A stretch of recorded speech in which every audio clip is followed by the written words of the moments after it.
This is the story of Rice, our main character, who meets Laffy, the youngest S-rank adventurer in the world. Laffy can cut high-level monsters in half with just one swing of his sword. And always maintains her composure in all difficult situations, but she is still considerate towards Rice, our main character. Rice praised Laffy for successfully completing the task again this time.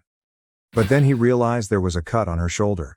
He said he would bandage her, but she just laughed and said it was just a small scratch. Rice is the type of person who can't bear to see others in pain, so he quickly took out a bottle of elixir to heal her wound.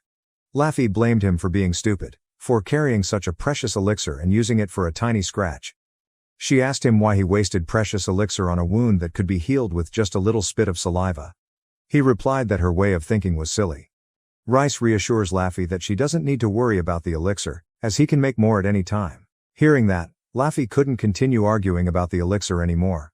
But the issue here is not the elixir. What worried her was Rice, an alchemist who doesn't know his own worth. The two met a few days ago, when Laffy was looking for a bottle of elixir, a medicine known for its multi-purpose uses, able to heal all wounds. In the world, many alchemists spend a year just to create a bottle of elixir. Even if a normal person wanted to buy it, they would have to work all their lives to have enough money to own it. Laffy entered the store determined to buy the elixir and declared that she was willing to pay any price. She pleaded with the seller, but he only replied that currently they only had one bottle of elixir left, and that bottle had been reserved by a noble. Laffy is desperate, because she needs that elixir to save her sister's life. However, the seller still coldly refused, explaining that refusing a noble would harm his business. Laffy continued to plead, asserting that she was even willing to work for him for life, but in the end she had to leave with a sad face. As he walked out the door, Laffy bumped into a stranger. She immediately apologized for not looking at the road. But this person collapsed into her chest, seemingly exhausted, with no strength left in his body. Laffy felt embarrassed after this unexpected encounter, and asked if he was okay. The person she just met was Rice, and that was the first time they met. Rice said he was very hungry, causing Laffy to decide to take him to a restaurant to satisfy his hunger. She invited him to eat, helping him dispel his hunger, and in the meantime, Rice introduced himself as an alchemist. He felt extremely grateful to Laffy because she saved his life. Laffy introduced himself as an adventurer, and when Rice had had enough, he told her that he could make anything she wanted with his alchemy. Laffy, because of her stressful situation, didn't think too much, just thought that if he was an alchemist, she should try asking for the elixir. In the next moment, Laffy suddenly realized that asking for a bottle of elixir was too much, because it was extremely rare in the world. She thought he certainly wouldn't have it. So she quickly told him to forget what she just said. But contrary to her expectations, Rice agreed to her request and gave a bottle of elixir just as she had asked. Laffy is surprised to see that Rice actually has the elixir, immediately asked where he got it from. Rice said he created this elixir himself. Something Laffy could hardly believe, until she examined the color and magical energy radiating from the potion, and believed that this was definitely the real elixir. She offers to pay him any price if he lets her have it. But Rice just laughed and told her to take it, because he couldn't ask for money from the person who saved him from hunger. Rice asked Laffy if she could help him by telling him where he could buy the medicine. Laffy was surprised to hear that was all he wanted. But then I understood when I learned that this was Rice's first time coming to the capital. She also joked that just one guide is enough, not an elixir. But because he insisted, she agreed to help. She asked curiously why he wanted to sell drugs, and Rice explained that he didn't have any money right now because his wallet was stolen on the way here. Hearing that, Laffy decided to take him around the city, and the first stop was the Adventurers Guild. Rice was surprised by the size of the building because he had never seen an association that large. When Laffy entered the guild, her appearance always made a big impression, because everyone around her started whispering about her. Everyone was surprised because it had been a while since she had been to the guild, and some people in the guild began to think that perhaps Laffy had gone on an adventure somewhere. Rice also noticed that all eyes were on them. He asked Laffy if she was famous, and she nodded, explaining that it was because she was an S-rank adventurer. Laffy entered the society's reception area and said hello to the receptionist, Amelia. Amelia happily responded, and reminded that it had been a long time since Laffy had come. Rice also introduced himself to Amelia, and she began to look at him intently. Then Amelia asked Laffy if he was her boyfriend. Laffy angrily denied it, explaining that she had just met Rice today, when he was about to collapse, and she was just helping out. She emphasized that he was not her boyfriend at all. Rice asked Laffy if she needed to deny it so vehemently, and Laffy immediately reminded them that they should focus on the main reason she came here. But Rice said that he was the one who wanted to go to the guild because he wanted to sell something. He took out a bottle of elixir, Laffy was stunned to see that he had just given another bottle of precious elixir. Laffy understood that many alchemists out there were rarely able to create a single bottle of elixir, yet Rice produced 2 bottles. She begins to realize that there are definitely many mysteries about him. She wondered who he really was. As for Amelia, she examined the elixir and found that this was the purest elixir she had ever seen. Amelia asked Rice if he really wanted to sell something so precious to them. Rice casually took out a few more bottles of elixir, saying he had a lot and was willing to sell them if they agreed. Amelia screamed in surprise when she saw so much elixir right in front of her. Meanwhile, Rice didn't understand why she reacted like that. This noise quickly attracted the attention of the people in the association, causing Laffy to quickly grab his hand and drag him outside to find a secluded place. Laffy turned to ask him what was going on, but Rice wasn't sure what she was talking about. He asked if she was just talking about the elixirs. Hearing that, Laffy couldn't help but loudly question him whether he really created all these elixir bottles. Rice didn't look like someone who would lie, so she frankly made it clear that his alchemy was truly unusual to the point of being unbelievable. Laffy explains that there are many bad guys who would do cruel things just to take Rice for themselves if they knew about his abilities. So she told him that he should not sell his elixir. However, Rice reasoned that he currently had nothing else to sell, and if he didn't have money, he would have to spend the night outdoors. Laffy felt guilty for letting him wander around like that, so she asked him to stay at her house for the night. He asked in surprise if she was sure, and Laffy agreed again because she was the one who stopped him from selling the elixir.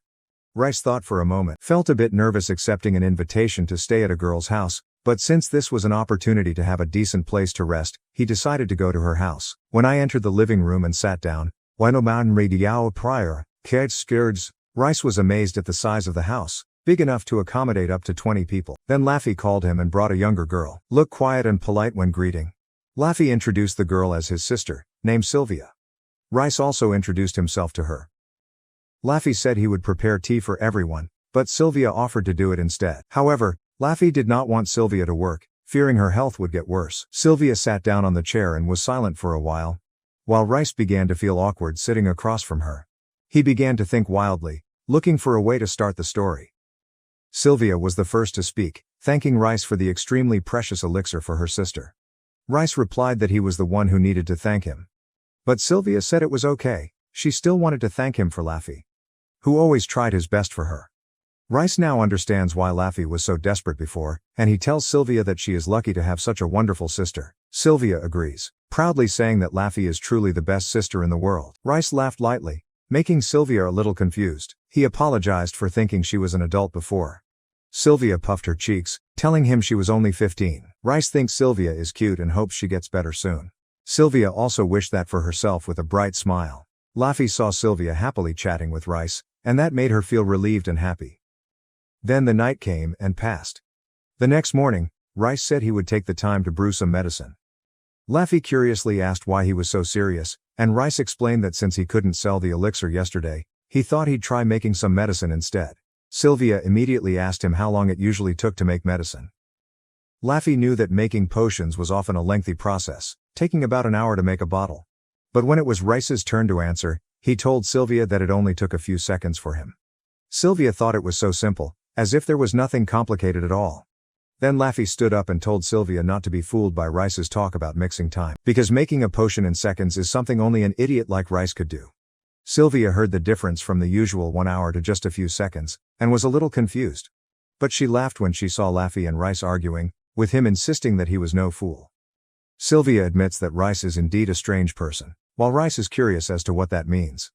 He took out the ingredients from the bag, and Sylvia immediately asked if she could watch him prepare the medicine. Rice didn't hesitate. Sylvia and Laffy watched intently as he began by concentrating for a moment, then used his alchemical skills to extract, purify, and sublimate the ingredients. Step by step, the ingredients are transformed into a liquid, which flows into a jar. Laffy had to admit that Rice's technique was indeed perfect, as he finished in a few seconds as he said. She realized that for Rice, alchemy was something he did every day, so he was so used to it that his skills reached extraordinary levels. Meanwhile, Rice still doesn't understand the true value of these skills. Rice examined the potions he had just made and discovered they were high-grade recovery potions. Even though he tried to restrain himself, he still created a high recovery potion instead of the average one, and had to accept this result. Sylvia was completely amazed when she saw his skills with her own eyes, and now she clearly understood what Laffy meant earlier. Rice nodded, asking what they were both talking about, and Laffy simply replied that it was nothing.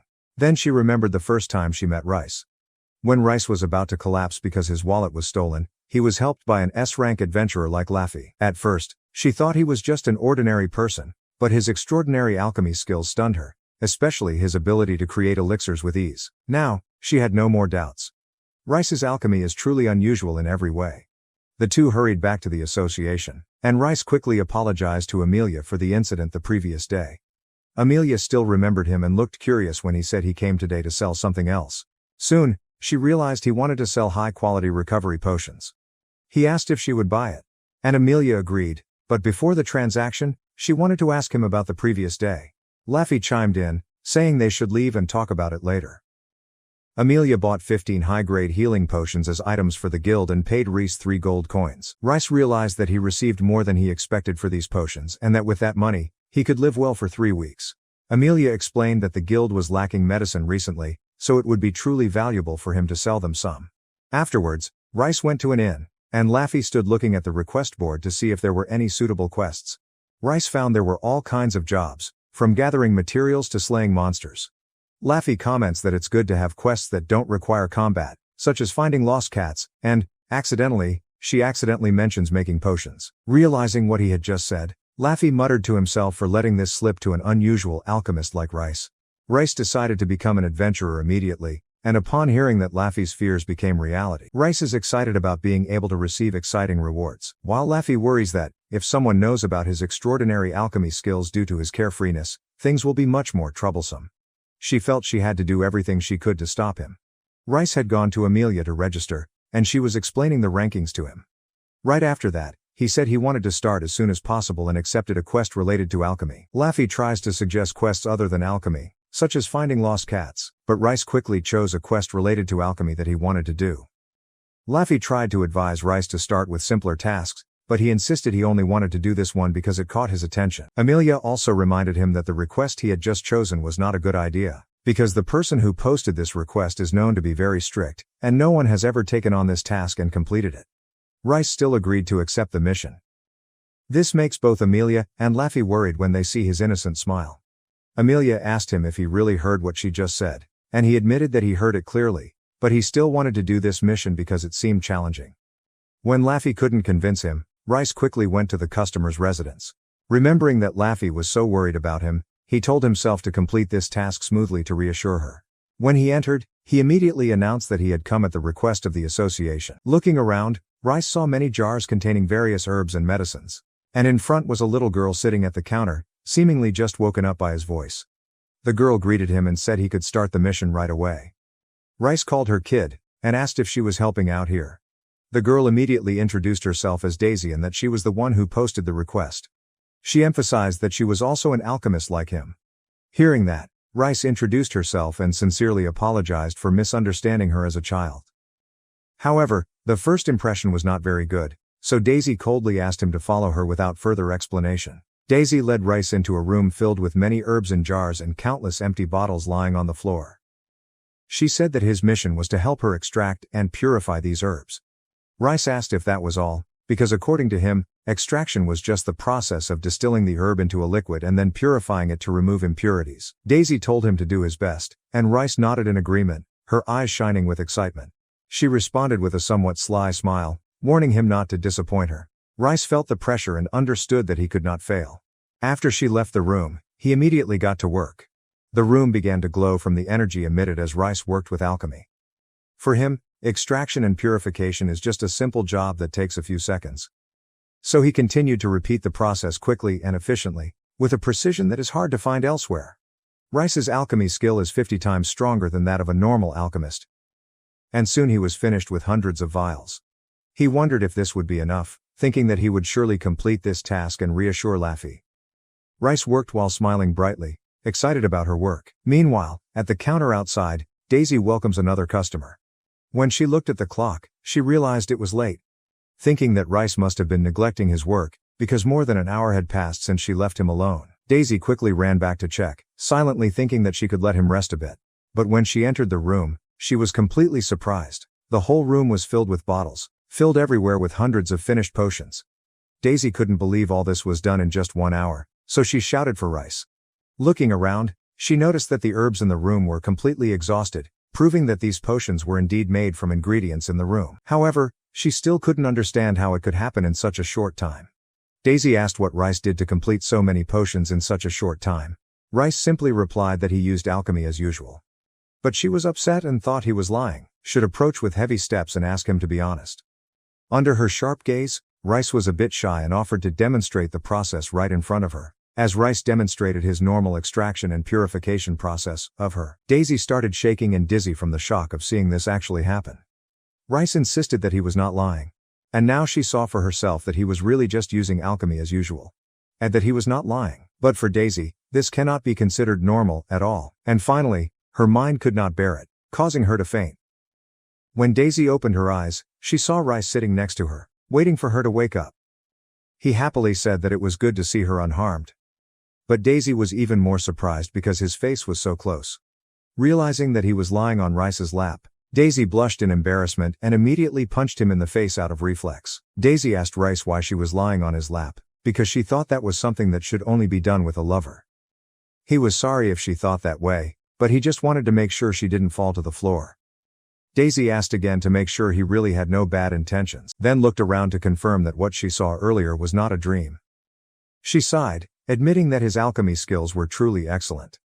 However, Daisy wondered why he wasn't famous for that ability, leaving Rice confused by this question. He explained that he had only recently arrived in the capital, and that until now he had only studied alchemy in the countryside. Daisy begins to understand more about him, then smiled and asked him one favor.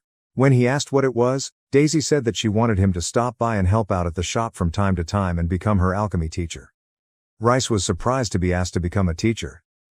Even though I have no teaching experience, he found it interesting, so he couldn't refuse Daisy's offer. He agreed according to the conditions she offered.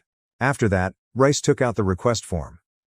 And Daisy stamped the task's completion. Rice was extremely happy to have completed his first mission, so he quickly returned to the guild in excitement. Daisy looks forward to working with him from now on. And so, Rice completed his first mission, and promised to teach Daisy alchemy. Upon returning to the guild, Amelia congratulated him after confirming the mission details. She didn't expect Rice to be the one to complete that request. Rice smiled and said that the person who made the request was a good person, although a bit strange. Amelia gave Rice a reward of 1 gold coin for the quest. And he glanced with pride at Laffy to show off his first achievement. He tells her that he can now complete the mission alone. Laffy asked him to recount in detail how the mission went. Rice recalled, just 30 minutes before he ran to the guild, hold up the request form with a completion mark, surprising Laffy and praising him. Rice said that the task was actually quite difficult, mainly because the customer told him to do as much as he could, which confused him about when to stop, so he filled the whole room. This shocked the customer to the point of fainting. Not only that, when Laffy heard that he also promised to teach alchemy to customers, Laffy gets angry at Rice because he's taking things too far again. Rice admitted that he had gone a bit overboard, but Laffy immediately chided that a bit over the top was an understatement. She emphasized that making a customer faint is not a good thing, and he should learn from this experience. Laffy also mentioned that, in her opinion, customers were receiving too much in return compared to what Rice was receiving, meaning he was being taken advantage of. Filling an entire room with potions and promising to teach alchemy were worth far more than the reward he received. Rice suddenly understood why he saw Daisy smiling so contentedly. Laffy added that there's nothing wrong with being kind to others, but he should be aware of his own worth. Rice felt confused because he did not understand how a person could determine or know his own worth. Meanwhile, in a forest, the two adventurers were on a mission when a girl named Jewel asked her companion, Silper, if he had heard rumors about a new alchemist appearing in the capital recently. Silper denied it, saying he hadn't heard anything about it. Jewel says that rumors say an alchemist came to the guild with a lot of elixir, and asks if he thinks it's true. Silper replied that it sounded like nonsense. At that moment, he suddenly noticed something ahead. He saw monsters in the darkness with huge eyes, followed by smaller but still dangerous monsters. The two wondered what kind of monster it was, but before they knew it, they attacked. Returning to the capital, Rice went to Daisy's place, as promised, to help her with her work. Rice still wonders how to find her own worth, so he lamented to Daisy that this was difficult. Daisy wondered why he suddenly thought of that. And Rice explained that a friend had told him to realize his worth, but the more he thought about it, the more confused he became. Daisy smiled softly, saying she didn't expect him to have friends, causing Rice to ask again if she thought he was a friendless loner. Before answering his question, Daisy said that the most important thing she could think of was that he should do everything in moderation. At first, Rice didn't understand what she meant. So Daisy explains that if someone sells too many elixirs at once, they will attract a lot of attention, even from people with bad intentions. Instead, she suggested that he only sell one vial of elixir a month to minimize risk, and can even be sold secretly to avoid detection. Daisy tells Rice that selling the elixir is a good thing because it can save lives, but while he does it, he must keep it as private as possible to avoid bad people. From her explanation, Rice gradually understood a safer approach. Then, Daisy curiously asked if he could make the elixir at any time. And Rice nodded in confirmation. Daisy immediately asked him to teach her how to make elixir, and Rice did not hesitate to agree. He told her to start with extraction, purification, composition and sublimation. Daisy accepted and told him to watch closely. But felt a bit nervous because this was her first lesson with Rice. She tried to follow each step carefully according to his instructions. After a while, she finally finished, and Rice realized she had crafted a high-quality healing potion. Rice complimented Daisy that her working speed was quite fast and the quality of the potion was also very good according to his assessment. Daisy smiled proudly when he praised her, but then he added, "But there's quite a lack of knowledge," causing her to angrily ask him what he was referring to. Rice explained that she had definitely mastered the basics, but the type of knowledge she was missing was stuff that couldn't be found in books. He gave the example of an ingredient called kukura, which only grows in places with a very high concentration of magic in the air. He said that kukura is a popular ingredient in elixirs and high-end healing potions, but is not recorded in most herbal books. Therefore, it is understandable that even Daisy does not know of its existence. Rice told Daisy that it was time for her to take her studies more seriously. He took out many of his books and even wrote and illustrated some pages to explain things to her. Daisy was surprised by the new knowledge she had never heard of before, but also complained that all she did now was study. Rice agrees that it is true learning. Daisy understood that she could learn a lot from Rice, but wondered whether simply learning the theory would improve her alchemy skills. Seemingly guessing her thoughts, Rice asked if she knew about Lamu herb. Daisy had the feeling he was joking, because this is a fairly common herb, used to stop bleeding and is most effective when applied directly to the wound. Rice confirmed she was right. Then further explains that when alchemists use Lamu herb, they not only retain its ability to stop bleeding but also alchemically amplify that effect. This led to the creation of a much more effective wound healing drug. Rice took out 2 potions, one she made from Lamu herb and one he made himself from the same ingredients. He asked Daisy to carefully observe both vials using analytical skills. Upon closer inspection, Daisy gritted her teeth, because Rice's potion was of much higher quality, while hers was only average. Rice asked her if she noticed any differences in the manufacturing process between the two. But Daisy couldn't think of anything different. He explains that the difference lies in whether she visualizes the material's sublimation process or not. Rice says that a deep understanding of herbs has a big impact, and the quality of medicines can be enhanced by clearly visualizing the ingredients and their quality. He uses this example to demonstrate to Daisy that learning is an essential step in mastering anything. Having finished speaking, he wished her luck on her journey of learning many new things. Daisy thanked Rice with a faint smile. Later, Rice goes to Laffy's house and meets Sylvia, who greets him with a smile. She said that it had been a while since they last saw each other and also mentioned that he was now an adventurer. Rice replied that all he did were alchemy-related quests, and hoped Laffy hadn't told Sylvia about Daisy's fainting. At that moment, Laffy appeared and asked after him. Rice was surprised to see Laffy in a simple outfit with an apron and hair tied in a bun. He accidentally said that at first he didn't recognize her because of her apron. Laffy reacted strongly, teasing him that she was also a girl, or had he forgotten that? Rice quickly apologized, even though it really didn't warrant an apology. Laffy sulked a bit more, but then decided to prioritize dinner before it cooled down. Laffy invited Rice to sit at the table as today's special guest. While Sylvia wishes she could help, Laffy doesn't want her to do anything because she's still recovering. Laffy said that this was her first time cooking this dish, and it seemed like everything went smoothly. She started serving food, and the three had a pleasant dinner together. While eating, Laffy asked how Rice was doing. And he replied that he was starting to teach Daisy. Laffy asked if he would teach her alchemy the same way he did. Confused him a bit. Finally, he replied that Daisy needed a few more decades to reach his level. Sylvia curiously asked if he taught himself alchemy. The question made Rice tremble a bit, then he replied that he once had a teacher, and that he was quite crazy. Sylvia was eager to learn more about Rice's teacher, and he summed it up in just one word. Hopeless. He said that when he was a child, His teacher often threw him among the beasts to train, while he had to do all the housework, and she lived like a wasteful, alcoholic and eccentric. Everything a hopeless person could have she had. Laffy asked if his teacher was really that terrible, and Rice asserted that he never wanted to see her again. Dinner ended, and Rice prepared to leave, thanking Laffy and Sylvia for hosting him. Sylvia asked him to wait a moment, then expressed her sincere gratitude. Both Laffy and Sylvia thanked him for saving Sylvia's life. Rice happily responded that he was happy to be able to help them. They said goodbye to each other. And the next day, the sun rose again as bright as ever. Rice started his morning by walking around the city and going to the guild to find a new quest. On the way, he saw a crowd gathering ahead. And when she looked inside, Amelia recognized him immediately and quickly ran for help. Amelia announced that there were 2 adventurers seriously injured at the entrance to the town, and one of them was on the verge of death. She urgently asked Rice for help. Rice understood why Amelia came to him, because he had a bottle of elixir.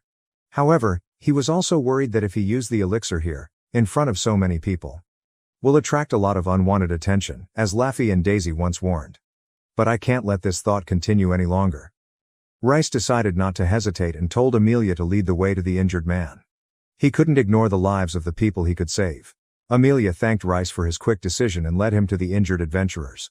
Upon arrival, Rice quickly learned about the injuries but quickly realized there was no need to ask, because the girl named Jewel was seriously injured all over her body with many deep cuts. Just by looking at it, Rice could see that her condition was extremely serious. Just then, Silper, Jewel's companion, asked who he was. But Rice had no time for introductions. Rice immediately analyzed Jewel's condition and took out drugs to stop bleeding, prevent infection, and fight poison. He gave a bottle of blue medicine to Silper and told him to give it to Jewel to stabilize her blood count. However, her wound needs to be treated with elixir. And what he was most worried about was that Jewel was seriously poisoned. If it wasn't treated quickly, she wouldn't survive. In an urgent situation, Rice had no other choice but to immediately prepare a bottle of antidote, no matter how many people he had to do in front of him. Silper couldn't help but be stunned when he saw Rice making the medicine right before their eyes, in just a few seconds.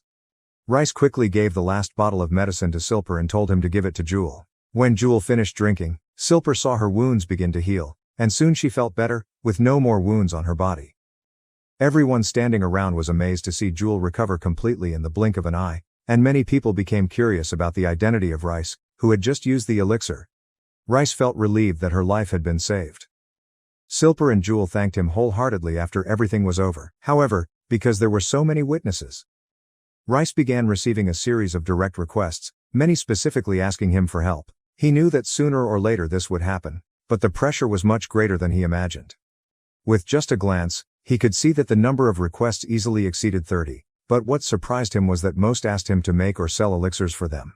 Rice realized that many of the requests were just collectors or wealthy people who were not sick or injured enough to need the elixir. He began to feel uncomfortable with such requests.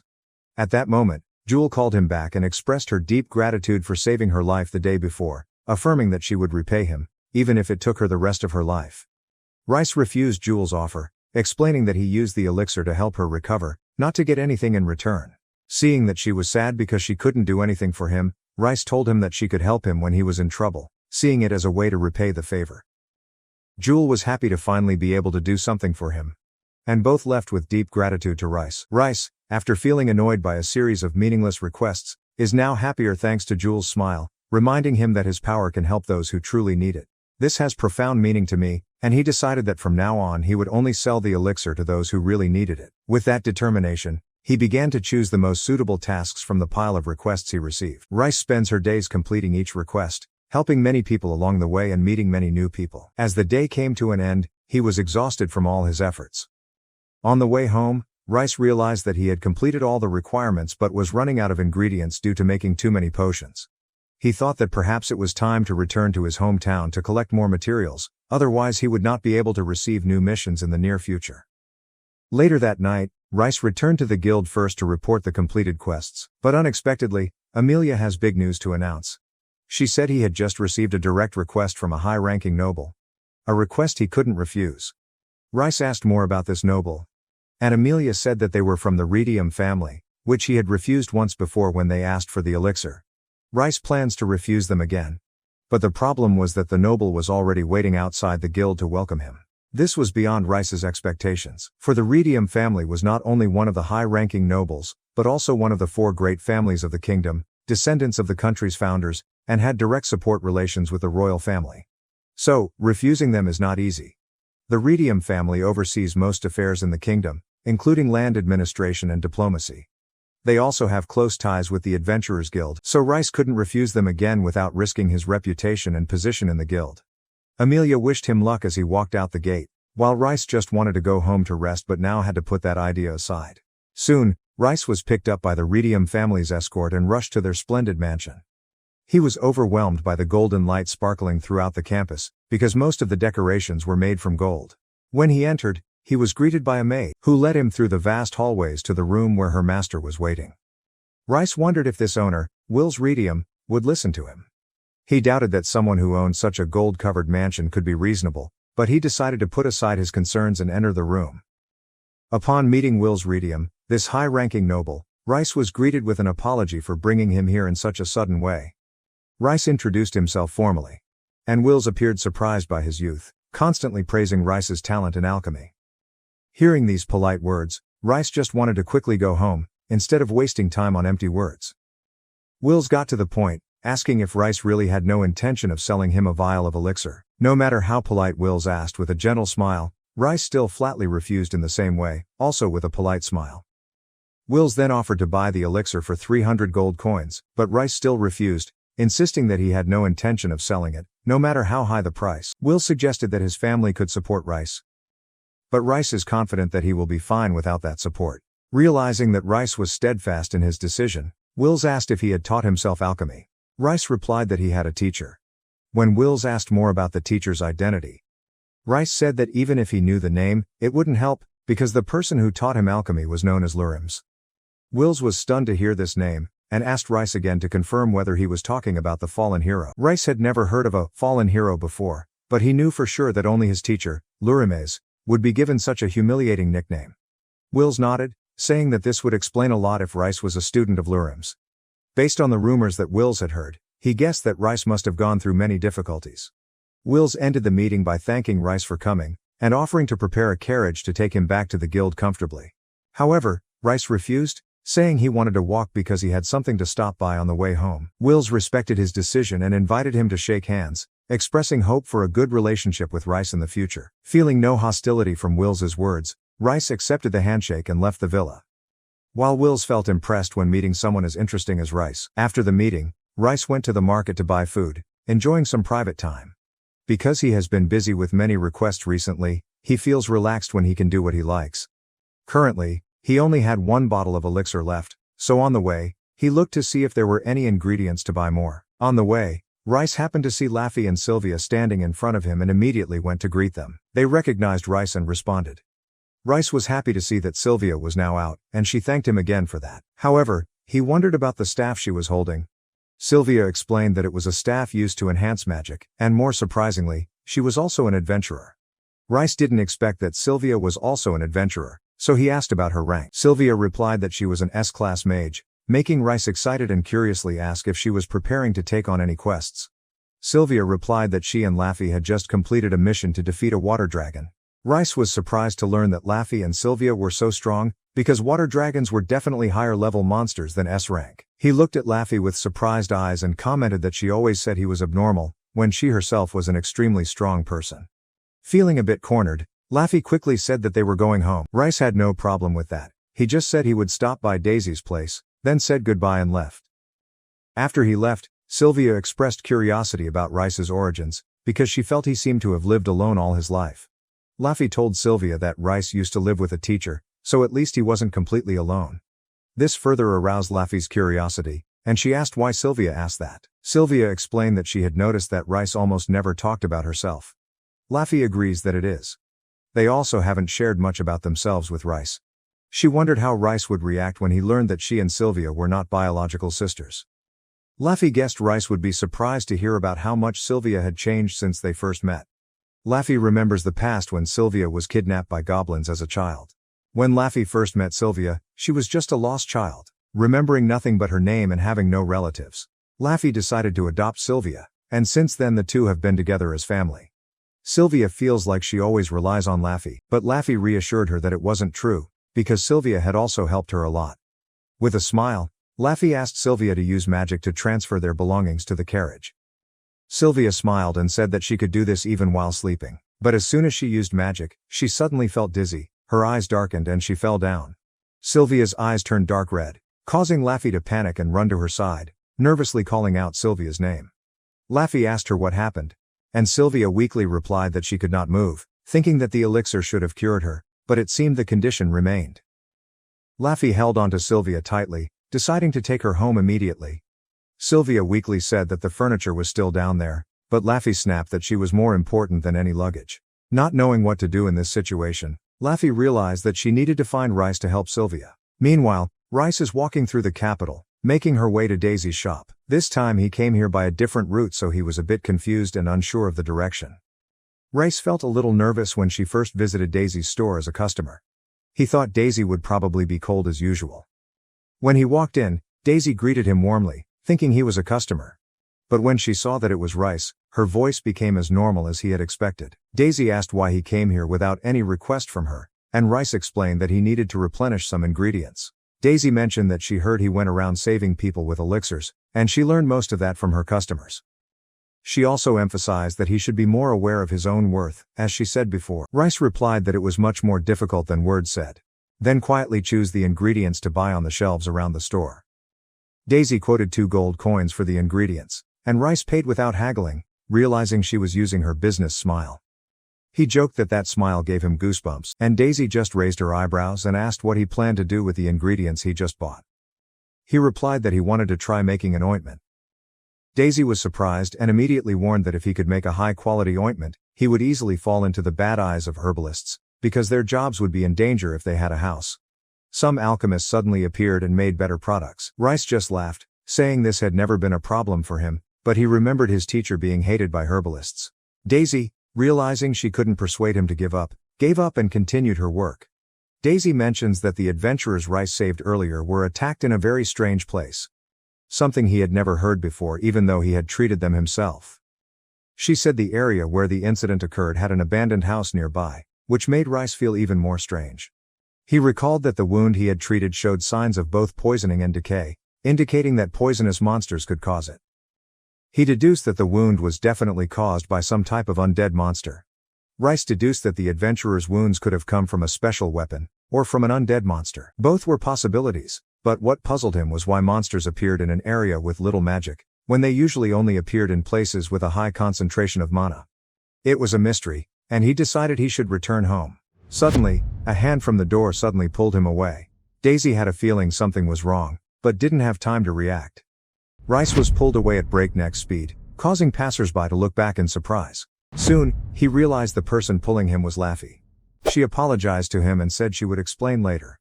Then continued to rush at high speed to her house. Upon arrival, Rice was led into Sylvia's room, where she was lying on the bed. He saw that Sylvia's condition was very bad, with some unusually stiff hands. Rice observed Sylvia's condition and asked what happened. Laffy explained that Sylvia suddenly collapsed and could not move. Laffy felt disappointed because, even as an S-rank adventurer, she still couldn't save her sister. She said she would apologize to Rice as many times as she wanted for bringing him here so hastily. And she begged him to save Sylvia. Rice reassures Laffy that he is ready to save Sylvia, because she is also his friend. Laffy was so moved that he bowed his head in deep gratitude. However, Rice said that it was too soon to thank him, then began to explain to Laffy about Sylvia's condition. He said that Sylvia could not move because she had an illness called magic crystal disease. Magic crystal disease is a condition in which magical energy in the human body gradually crystallizes, leaving the sufferer unable to move as magical crystals grow in the body. Rice explains that the elixir he previously gave Sylvia may have slowed the progression of the disease, instead of curing it completely. This was the first time he had encountered the magical crystal disease, but he believed that a medicine could be made to cure it. However, he didn't have enough ingredients right now.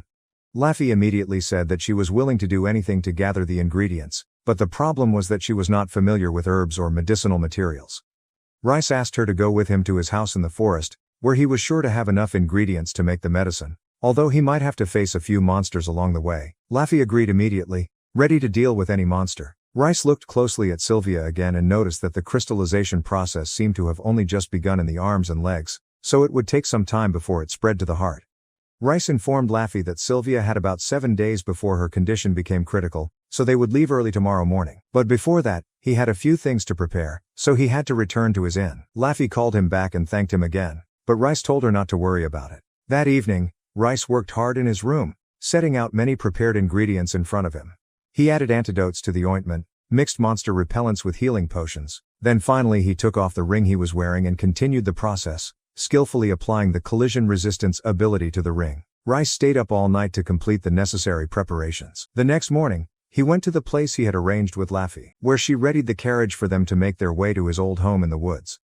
Without delay, they immediately departed, because time was tight and Sylvia was fighting for her life. As the carriage approached the forest, Rice asks Laffy who is taking care of Sylvia. Laffy said that she asked Amelia to look after Sylvia. And Rice guessed that Laffy must have begged Amelia very earnestly for help. He also felt somewhat relieved, because Amelia was trustworthy for this mission. While continuing their journey, Rice mentioned his concerns after checking on Sylvia. He said that the magic crystal disease originally came from the northeast, and it is almost impossible to be spontaneous in the capital. He asked if Sylvia had ever been to the northeast, and Laffy insisted that it had never happened, at least not since she met Sylvia. Rice understood the meaning behind Laffy's words. And Laffy admitted to herself that she and Sylvia were not biological sisters. She said that she saved Sylvia when she lost her memory and had no relatives, so Laffy decided to take care of her like a sister. Rice realized that, although Laffy tried to make it sound simple, it must have been a difficult decision, especially since she was so young at the time. Rice speculates that if so, it is possible that Sylvia is actually from the northeast.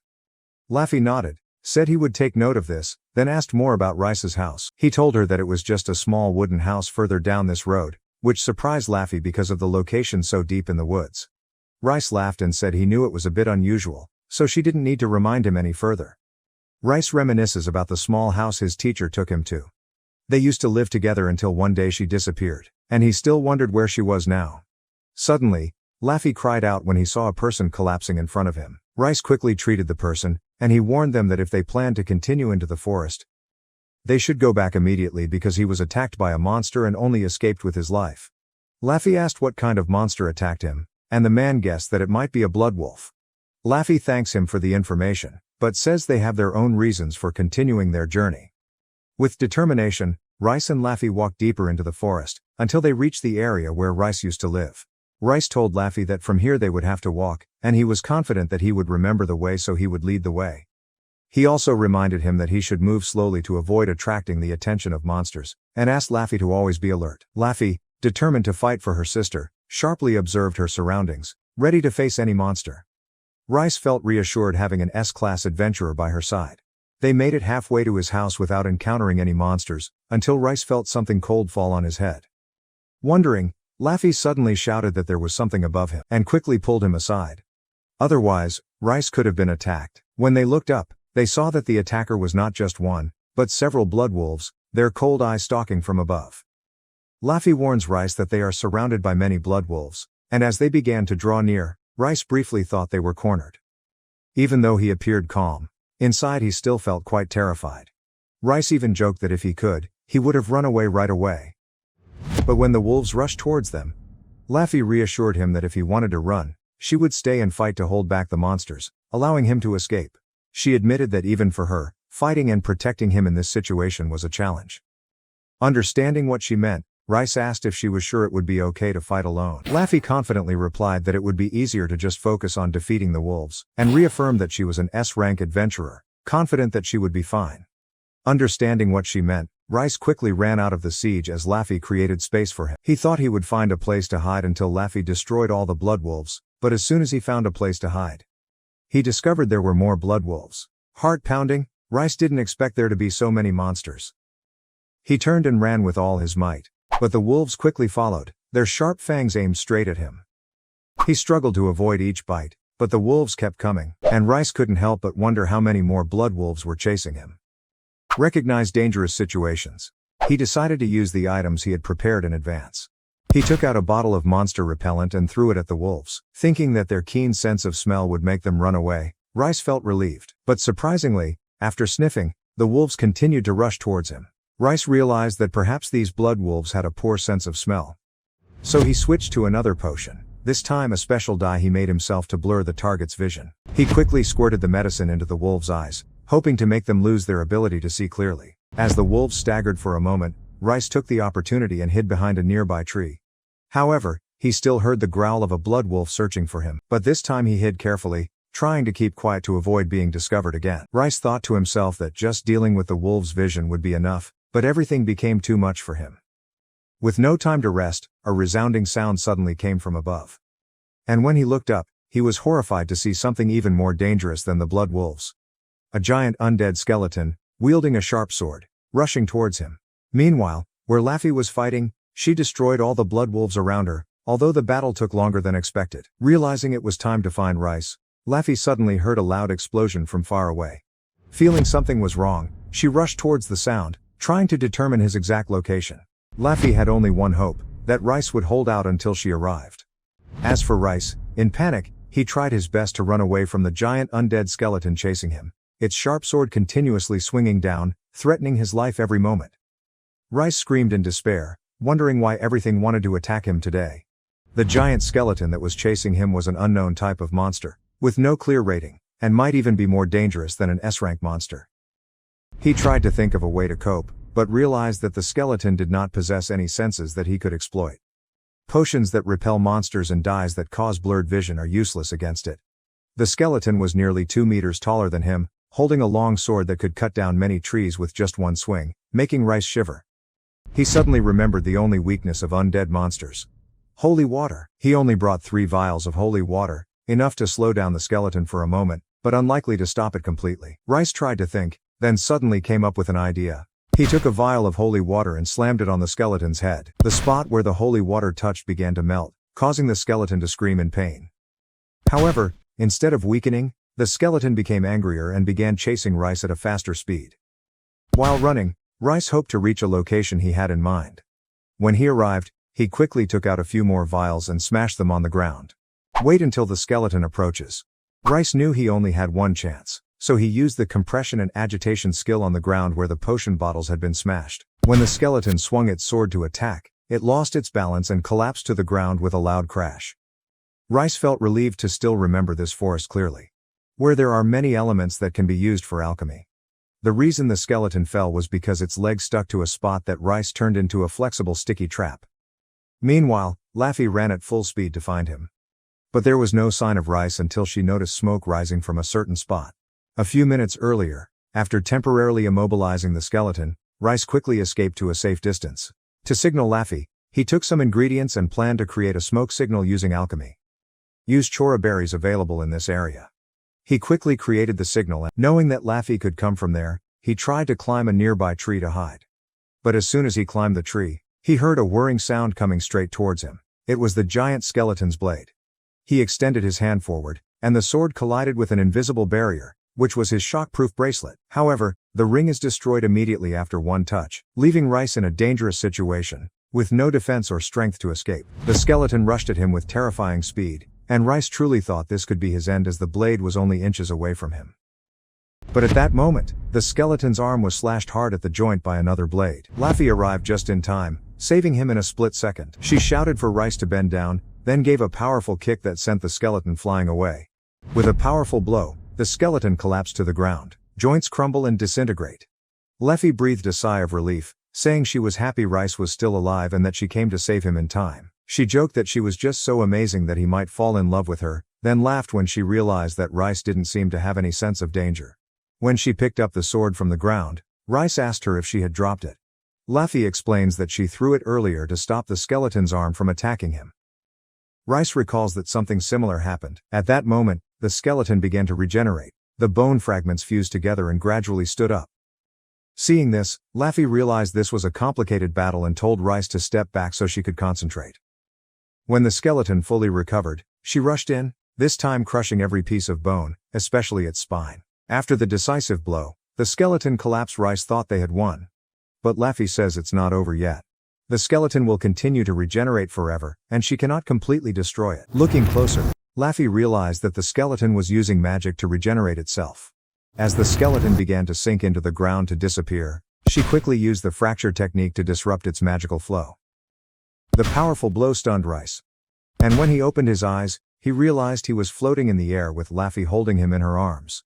She declared they needed to leave this place immediately, but Rice, still in a daze, thought she was talking about marriage, so she hastily refused on the grounds that this was not the right time. Laffy glared at him to shut up and heard her say, "The skeleton will regenerate continuously, so continuing to fight it is useless." Laffy insisted that running away was their only option now and asked for directions to Rice's house. He quickly guided her straight, reminded that their main goal is to gather materials, not waste time defeating monsters. However, the skeleton did not give up and began to chase. Rice informed Laffy, and at that moment, the skeleton made a clicking sound that echoed throughout the area. Rice wondered what it was doing. Soon, the blood wolves appeared and began to follow the skeleton's call. Rice realizes that the skeleton is summoning more monsters and informs Laffy. Laffy decides they will fight and run, trying to stop the monsters while still moving forward. She told Rice to hold on tight, promising that she would do her best not to drop him on the run. Rice did not like this plan much, but there was no other choice. When several blood wolves caught up with them, Laffy slashed them with one hand while hugging Rice tightly with the other. He was surprised by Laffy's strength, but then noticed she seemed unusual. He asked what was going on, and Laffy replied that these blood wolves did not appear to be alive. They seemed to be controlled by skeletons. She asked Rice to observe their shadows closely, and he noticed that the skeletons seemed to be using magic to control the corpses through necromancy magic. Now Rice understood why the wolves were unaffected by attacks on their senses. This was the first time he had witnessed a skeleton that could use such magic. Rice recalls that among monsters, there were only a few that could use magic, like dragons and similar monsters, and almost none that could use necromancy magic. If he had to rate this skeleton, he thought it would at least be A rank in terms of strength. When asking Laffy about his next plan, she replied that they would fight and hold it off, while he went into the house to gather the necessary ingredients. Rice agreed, knowing that this was a reasonable plan. When Laffy saw his house from afar, she dropped him and turned back to confront the monsters. Rice knew he had a responsibility to complete this mission, so he tried to stay calm, caught a glimpse of Laffy as she fought the skeleton, then quickly entered the house that had not been returned for a long time. Inside, the house is covered with dust, which is understandable after a long period of abandonment, but Rice was relieved that at least it was still intact.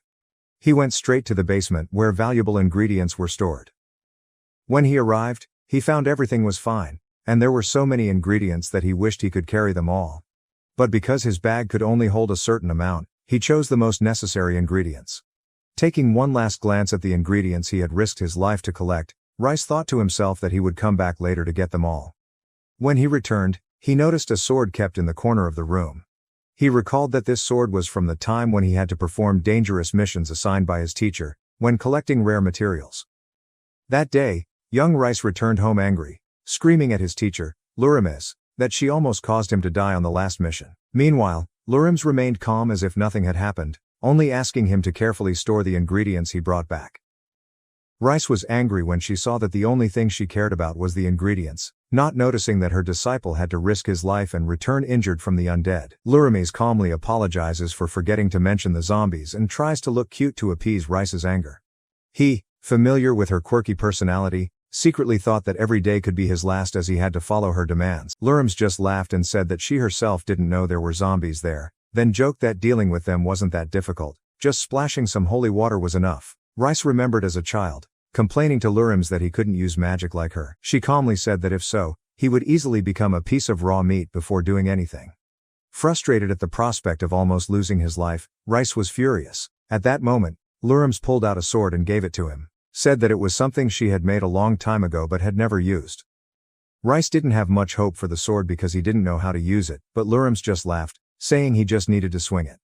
After that, Rice left the sword in the basement and never used it. Now, he thought it was time to take the sword and give it to Laffy, but as soon as he stepped out the door, he was horrified to see his house collapse in the blink of an eye. All the precious materials he had spent years collecting disappeared into rubble, crumbling along with the house. Laffy ran closer and apologized to Rice for accidentally destroying his house. But Rice angrily shouted that the ingredients were too precious to be lost so easily, and he would never forgive her. Still, he gave her the sword and asked her to use it against the skeleton, although he wasn't sure if it would be effective or not. When Laffy held the sword, she noticed it was very light. At that moment, the skeleton rushed forward again with its joints reattached. Laffy charged into the fight with all her might, and with just one slash, she severed one of the skeleton's arms. Rice realized that this time, the severed arm did not regenerate itself, causing the skeleton to start panicking. Laffy, sword in hand, seemed to vent all his anger at the delays and dangers they had gone through. She radiated such a cold aura that even the skeletons were frightened and began to retreat, even trying to run away from her. Laffy did not expect that even a monster could run away in fear, but Rice clearly understood the horror of the skeleton. The feeling was no different from anything he had ever experienced. Not wanting the skeleton to easily escape after causing trouble, Laffy quickly used his sword to crush it, completely destroying it. Rice is still unfamiliar with Laffy's true power, and she also reminded him that he was not an S-rank adventurer for no reason. However, this time the victory was thanks to the sword Rice gave him. When the skeleton completely disintegrated, they noticed a magical gem appear among the pile of broken bones. Laffy says it's rare to see a magical gem that big, while Rice had never heard of them. She explains that magic gems are crystallized forms of magical energy, which can be used as ingredients for magical devices. These gems usually only appear in the bodies of powerful monsters. Rice, seeing the magic gem for the first time, expressed a wish to have one to use in alchemy. However, with his house in ruins, many of his precious materials were now buried in the rubble and there was nothing more he could do. But now that they had achieved their goal, Rice suggested returning quickly to the capital. After 2 days since Sylvia collapsed, Rice and Laffy finally returned. There are only 5 days left to treat her. The two hurriedly ran to Sylvia, where Amelia was sitting next to her, taking care of her. However, Sylvia's condition had worsened, with the crystalline skin areas spreading significantly.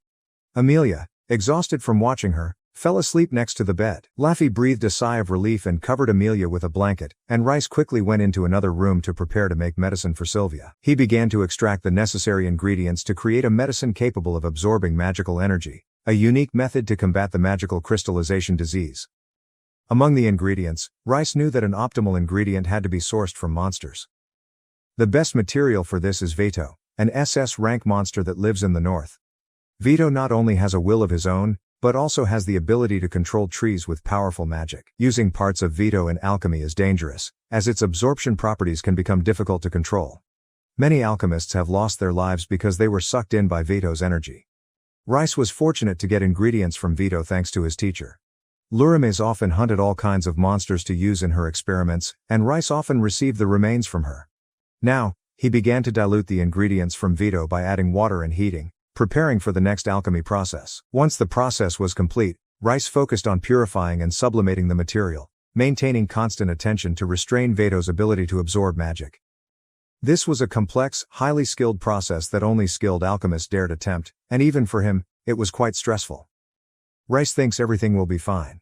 Seeing the bright light coming from the room, Laffy went in to check, and saw Rice using his full abilities. She believes that with his determination and skill, Rice will definitely find a cure for Sylvia, because she knows that he is someone she can rely on. She returned to her room, assured him to continue his work. After a while, Rice finally finished the cure, breathing a sigh of relief. All you need to do now is help Sylvia drink it. But finding that she was sleeping, he decided to wait until morning when she woke up. Thinking that he also needed to rest, he quickly fell asleep from exhaustion. The night passed, and when dawn came, he woke up, feeling cold from falling asleep at his desk. Rice realized it was morning, so he quickly brought the potion to Sylvia. On the way, he meets Laffy, who is also coming to check on Sylvia's condition. She said Amelia went home to rest after staying up all night to take care of her. When Laffy asked if the cure was ready, Rice was a bit surprised but confirmed that it was complete. Laffy was happy to hear that, and the two quickly entered Sylvia's room. When they reached the bed, Laffy noticed that the cracks in Sylvia's skin were much worse than last time, causing her to run closer nervously. Rice also followed closely, using scanning skills to check on Sylvia's condition, and discovered the crystallization process was progressing faster than predicted. He quickly asked Sylvia to take medicine. After taking it, Laffy expected to see immediate recovery, but Sylvia didn't feel any changes in her body. Laffy panicked when he saw that the crystals on Sylvia's body had not disappeared. But Rice reassured her, explaining that it was a slow-acting drug, so she didn't need to worry. He emphasized to Sylvia that she must not use magic until he gave permission. Laffy heard clearly and Sylvia agreed to comply. Rice scanned again and saw that the magic flow in Sylvia's body was gradually stabilizing, showing that the medicine was working. This means her life is no longer in danger, and they can finally breathe a sigh of relief. Rice noticed Laffy had sat down, relieved after being tense all this time. She apologized for making him worry, saying that she had never felt so relieved in the past few days. Laffy is happy to know that Sylvia will recover soon. And they can do many fun things together, like go shopping. Seeing this, Rice felt the need for the two sisters to have more time together, so he left the room after Laffy thanked him for everything. He told her to call him if she needed anything else and then left. On the way home, Rice thought back to last night, when he had slept over at Laffy's place. However, he realized that he needed a more spacious place to be able to manage ingredients and mix without the restrictions like his current inn. A private space will help you work effectively without disturbing anyone. Lost in thought, Rice suddenly realized she had gone to Daisy's shop, standing there feeling a bit awkward because she had been immersed in thought for too long. Daisy looked at Rice with curiosity and asked him what he came for this time. And he replied that her shop was peaceful. Daisy laughed, saying he sounded like an old man, then remembered he was still just a teenager. Rice explained that he had just returned from risking his life to gather ingredients in the forest and was faced with a giant skeleton and a pack of blood wolves, causing him to truly think he would die. Daisy felt uneasy, asking if the skeleton Rice mentioned was the monster that had attacked the adventurers before. Rice remembered and noticed that their injuries looked like they were caused by skeletons. Daisy confirmed that the guild later also received information about the appearance of unusual monsters in the forest. Rice agrees that it's definitely unusual, then Daisy asks him what happened to the monster. When Rice told them they had finally defeated the monster, Daisy was surprised, exclaimed in surprise, asking again if he really defeated it. Rice then said that most of the work was completed thanks to the adventurer accompanying him. Daisy curiously asked who could be strong enough to confront a monster ranked A+ or higher. Rice explains that he is traveling with a kind and strong adventurer named Laffy. Hearing that, Daisy was surprised, remembering that Laffy was the youngest S-rank adventurer, famous in the world. She was impressed to learn that Rice had gotten to know such a famous person after only half a year in the capital. Rice felt a little proud. Later that day, Rice visited Sylvia and was pleased to find that she had completely recovered. Her magic system had returned to normal, with no trace of her illness remaining. Sylvia, excited, jumped up and hugged Rice tightly, thanking him profusely. He laughed, saying it was no big deal. Just then, Laffy walked in, smiling as he saw Sylvia filled with joy. Rice said he was happy that everything went well and said he heard people in the guild talking about the skeletons they fought. Laffy recalls that she also received a request to exterminate a monster in the same forest they went to. When Rice asked if the request was specifically for her, Laffy nodded, saying that the requester was the head of the Radium family.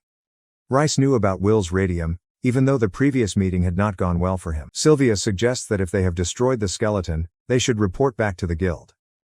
Rice offers to go with Laffy to present the magic gem as evidence. The three walked through the city and stopped at the shopping district. Here, Sylvia is attracted to a piece of jewelry in an accessories store. Sylvia liked a necklace in the store and thought it would look great on Laffy. There were so many beautiful pieces of jewelry that even Rice was attracted to them, especially when he finds a ring that can replace the one he broke before. At this time, Sylvia called him and asked if he wanted something, because she wanted to give it to him as a thank you for treating her. Rice was surprised by her bright smile, so he pointed at the ring and asked if it was okay, wanting to make sure she was happy with the choice. Unexpectedly, Sylvia blushed, so embarrassed that she almost lost her naturalness, but still determined to buy the ring for him. Rice wondered if he should choose something cheaper, but Sylvia insisted that the ring was the perfect choice. However, Rice did not know that Sylvia understood the meaning of gift-giving. A necklace symbolized a wish for someone's safety, and a ring was usually reserved for someone close to her. Sylvia still bought them gifts, and the three then headed to the Adventurers Guild. When they arrive, they meet Amelia, who is worried about Sylvia. Seeing Sylvia safe and sound, Amelia showed joy. Amelia turned to ask Laffy if she was coming for her morning duties, hinting at an important reason for their visit. Laffy informs Amelia that they fought and defeated a skeleton monster in the forest while searching for ingredients to cure Sylvia. Amelia was amazed at this incredible coincidence. Rice then gave her the magical gem they obtained from defeating the skeleton monster. Amelia admitted that the gem was huge, meaning that the monster would certainly be a difficult challenge for anyone who wasn't an S-rank adventurer. To ensure its authenticity, she quickly examined the gem, magic, and confirmed that it is real. After that, Amelia said she would report the results to the Radium family and process the reward from the quest request. 3 days later, Laffy said she wanted the entire award to go to Rice, surprising him. He asked again, confused, because it was she who defeated the skeleton monster. However, Laffy refused to accept the reward, saying she did it to save Sylvia and did not expect any reward. This is her way of showing her gratitude to him, and Rice couldn't refuse when she was so determined. Amelia informed Rice that he could come claim his reward of 200 gold coins in 3 days. This number was so large that he couldn't think of what he would do with the money. Sylvia, standing by, suggested that he could start his own store. Rice thought that opening a store without experience wouldn't be easy, but her suggestion wasn't bad at all. Rice came up with the idea of opening his own workshop. A place where alchemists can freely conduct experiments without restriction. In his previous home, he was used to working in an isolated underground workshop. However, since arriving in the capital, he has always been busy, so he has not had a chance to think about opening a workshop here. Now, with the money in hand, he realized that this was what he should invest in. When Rice shared this plan with Daisy, she was a little surprised and asked why he made such a sudden decision. He replied that thanks to the big reward, he had enough money to realize this dream. However, Rice didn't know where to start because he didn't know anyone who was a good craftsman, so he thought asking Daisy for advice might help. Daisy felt happy because he trusted her. In his heart, Rice secretly hoped to build a workshop like Master Lurimese's, where he could create without limits. Daisy replied that she knew many people who could help Rice. But she only agreed to help if she could also participate. Rice wondered if she was going to build the workshop herself. And Daisy immediately snapped, asking if he objected to her being present. Rice insisted that was not the case, but admitted that he had thought of someone else for support. Not letting him refuse, Daisy showed a scary smile, forcing him to agree to let her go with him. Then Daisy took his hand and told him they were going now. She closed the shop, then curiously asked who Rice intended to ask. Rice replied that that person was Laffy's sister Sylvia. Daisy didn't expect him to want to ask an S-rank adventurer for such a small favor. Rice quickly explained that it wasn't his idea. Afterwards, Daisy took Rice to a place she said could help him build a workshop. On the way, he asked about the person they were about to meet, and Daisy replied that he was a freak, causing Rice to imagine that maybe this person would be like her in some way. After a while of walking, the two of them arrived in front of a house that looked completely normal. Daisy knocked on the door. Suddenly, a woman with a bright smile and large size in every way stepped out, hugging Daisy as if she were her doll. Seeing this scene, Rice was immediately alert, realizing that this was indeed the bizarre person that Daisy had mentioned. While the woman tried to hug Daisy, the two argued and struggled. Daisy finally pulled away, screaming why the other had to act as if they had just met for the first time. After a brief struggle, the woman, Nicola, joyfully declared her eternal love for Daisy, something Daisy insists she doesn't need at all, especially from Nicola. After that, Nicola noticed Rice and curiously asked who he was. The two introduced each other, and when Nicola heard that Rice was an alchemist who was famous for saving many people, he politely greeted her. Moving on to the main issue, Rice explained that he wanted to build an alchemy workshop, and it was Daisy who referred him to Nicola for help. Nicola was excited to hear that Daisy had introduced her and felt honored. Then, the three sat down to discuss the details. Nicola asked Rice if this was his first workshop. He replied that he had had a workshop before, so he knew what he needed. Rice explained that he wanted to build his workshop in a 2-story building he recently purchased. Daisy was surprised to learn that he had his own place.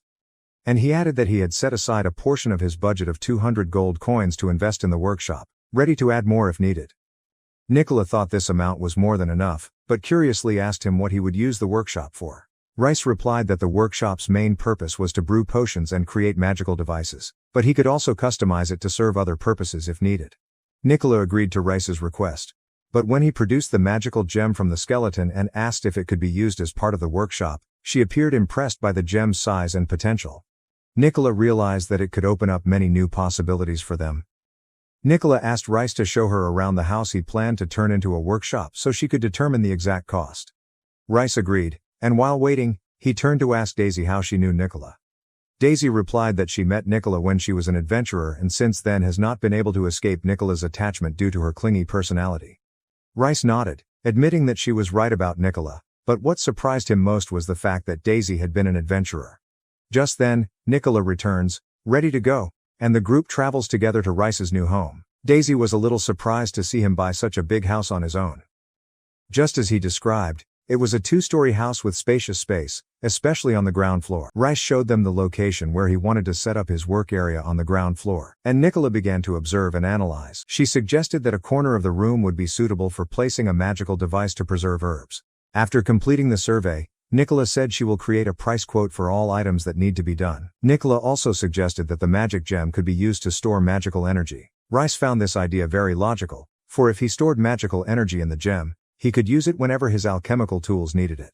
He imagined how this stored energy would make work easier. Nicola announced that the workshop will be completed in about a week, leaving Rice eagerly awaiting the final result. Suddenly, Nicola asked about his relationship with Daisy. The voice was not as scary as the deadly eyes and the hands gripping his shoulders tightly, leaving Rice with no way to escape. Faced with that situation, Daisy intervened, trying to reassure Nicola by explaining that she and Rice had a very good teacher-student relationship. But the way she phrased things made things more ambiguous by saying that he taught her all kinds of things. Rice, realizing he was being put in an awkward position, quickly asked why she expressed herself that way, only making the situation more complicated. Nicola's eyes turned from threatening to scary, warning that if Rice had any improper intentions towards Daisy, the consequences would be very serious.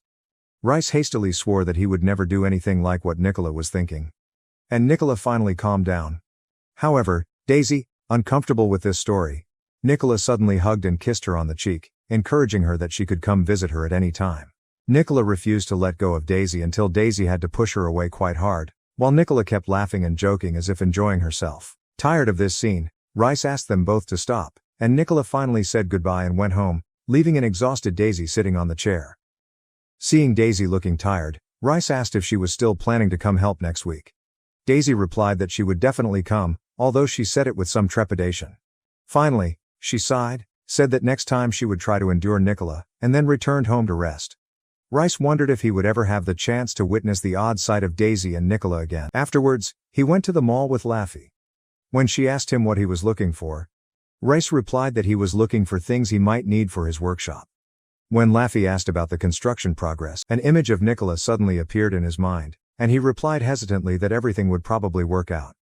Suddenly, Rice saw a flower-shaped hairpin and told Laffy to stand closer. While she was confused, he gently placed the flower clip in her hair, complimenting her that it looked very good on her. Laffy immediately blushed and asked what he was doing because she was not used to wearing such feminine things. While they were arguing, a salesman walked up and asked if the two were going on a shopping date. The salesman laughed, saying he would give a discount to Rice's cute girlfriend, causing the two to argue in unison that they were not dating. The seller quickly apologized for the misunderstanding. After that, Rice continued to browse and buy some items, while Laffy blushed, embarrassed by the thought that he found cute things suitable for her. When they finished shopping, they also stopped by to buy some ingredients for dinner. Rice asked Laffy if there was anything she liked, but she replied that she didn't have a specific preference, and that Sylvia really liked sweets. Rice thought that was quite reasonable given Sylvia's age, since young girls often love sweets. Laffy looked at him with surprise, teasing him that he sounded like an old man. Rice suddenly realized that this wasn't the first time someone had said that about him. Before it was Daisy, and now it was Laffy. Laffy suggests that they try making some desserts, and Rice agrees. Later, at Laffy's house, while she was slicing meat, Rice offered to help. She told him he could be in charge of cutting the dragon meat, and Rice was willing to try. However, he held the knife upside down. And when he tried to cut it, he discovered the meat was too hard. Rice asked if Laffy could teach him how to use a sword to cut meat, causing her to laugh and advise him to start by cutting vegetables. After that, dinner was quickly prepared. When Sylvia came to the dining table, she couldn't help but be surprised by an attractive and flavorful meal. During dinner, Sylvia happily tried Rice's handmade desserts, while Laffy helped prepare most of the main dishes. Both Laffy and Rice were happy to see Sylvia's bright smile, so adorable that they couldn't help but feel affection. Dinner took place in a cheerful atmosphere, and afterward, Rice and Laffy washed the dishes together. While working, Laffy curiously asked what a workshop really was. Rice explained it was a place with magical devices and shelves storing ingredients. Hearing that, Laffy joked that his workshop would probably be full of strange things, causing Rice to laugh and ask in surprise what she thought he was like. After finishing work, Rice greeted Laffy and went home, not forgetting to thank her for dinner. A week later, the day finally came when Nicola came to his house to start building the workshop. However, that was also the day Daisy prepared herself to endure Nicola's emotional actions all day long. But Rice announced that he had invited one more person to help, and introduced Sylvia. Appearing in carefully prepared clothes, with a cute expression full of anticipation, Sylvia looked like an angel, making both Nicola and Daisy touched and fascinated by her loveliness. Nicola really wanted to hug Sylvia right away but restrained herself, because this was the first time they met. Rice was quite surprised to see that Nicola could control herself. Meanwhile, Daisy quietly felt uncomfortable when she realized that she was the only one lacking the cuteness that the other three girls had. Sylvia humbly said that she just wanted to help on a whim and wasn't sure if she could be of much help. Nicola immediately told her not to work, because she didn't want someone as lovely as Sylvia to have to work. Instead, Nicola reassures that Rice will work hard for both Sylvia and Daisy. This made Rice feel a bit troubled, because they were the ones who offered to help him. Daisy smiled and thought about what she could do to help, making Sylvia love her even more. Sylvia whispered asking Rice about this cute girl, and Rice suddenly realized he hadn't introduced himself. He explains to Sylvia that Daisy is actually older than her, despite her smaller appearance. Daisy noticed they were whispering about her, asked what they were talking about. And Sylvia pretended it was nothing, only expressing that she was happy to have someone to work with. Rice turned to ask Nicola if everything was ready, and when she confirmed, they started work. Nicola explains that her tools have been stowed in a magic bag, an item that catches Rice's attention. He asked curiously about this special bag, and Nicola explained that the magic bag was capable of holding more objects than its actual size, thanks to the magical space inside. However, Nicola went on to explain that the magic bag requires very high magical skill to create, making it so rare that it is not available on the market. She boasted that thanks to a magician friend, they worked together for a long time to create this bag. Hearing that, Rice was surprised, not expecting to be able to create such a magical item with someone. He glanced at Sylvia, an S-rank magician, telling himself that if he needed help in the future, he could count on her abilities. Nicola reminds that it's time to start work, and the group prepares together. Rice couldn't help but wonder how they would manage such a complicated job. When an eccentric person like Nicola, an S-rank magician named Sylvia, and Daisy join in. Now, looking at what they would do, the workshop was a place that reflected the alchemist's personality. With a clear idea of his goals, Rice wanted his workshop to be designed around efficiency, optimized for making potions and magical devices. Rice knew that to make effective medicine, he needed organized space for his ingredients and tools, allowing the alchemy process to be precise. He brought newly purchased items to add to the workshop, and couldn't help but be amazed at the amount of stuff Nicola pulled out of her little magic bag. From just a small bag, Nicola took out enough things to fill nearly half of the room, leaving Rice amazed and enthralled with its magic. Seeing his interest in the bag, Sylvia asked if he liked it that much. If that was the case, Sylvia thought perhaps she should learn more spatial magic to reach the same level as her other magics. Hearing that, Rice came up with an idea and asked Sylvia if she wanted to try making a magic bag together. Sylvia really liked the idea of making a magic bag and agreed to try it as soon as possible, making Rice excited because she will soon have her own bag. Daisy, seeing his excited expression, commented that he looked a bit over the top, causing Rice to sit down dejectedly with a sullen expression.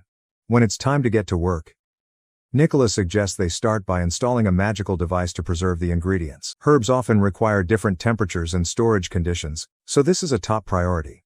Nicola divides the work among everyone. Rice and Sylvia work together on several levels, while Daisy and Nicola are in charge of other parts. As work progresses, Rice has nearly completed the current task and is about to embark on the next one. Rice then noticed Sylvia and Daisy together in the room, with Sylvia infusing magic into the magical gem so he can use it later. Seeing everyone enthusiastically helping her, Rice felt very happy. Meanwhile, Nicola is setting up a magical device herself, and Rice is almost done with his mission. Rice wondered if there was anything else to do. Once completed, he thought he should start planning the layout for the rest of the workshop. The next day, when Nicola asked if anyone had an idea for the next magic device, Rice raised his hand first and said there was something he wanted to try first. He took out a piece of paper from his pocket with a complicated circle drawn on it. Nicola looked excited, and Sylvia correctly guessed that it was a magic circle.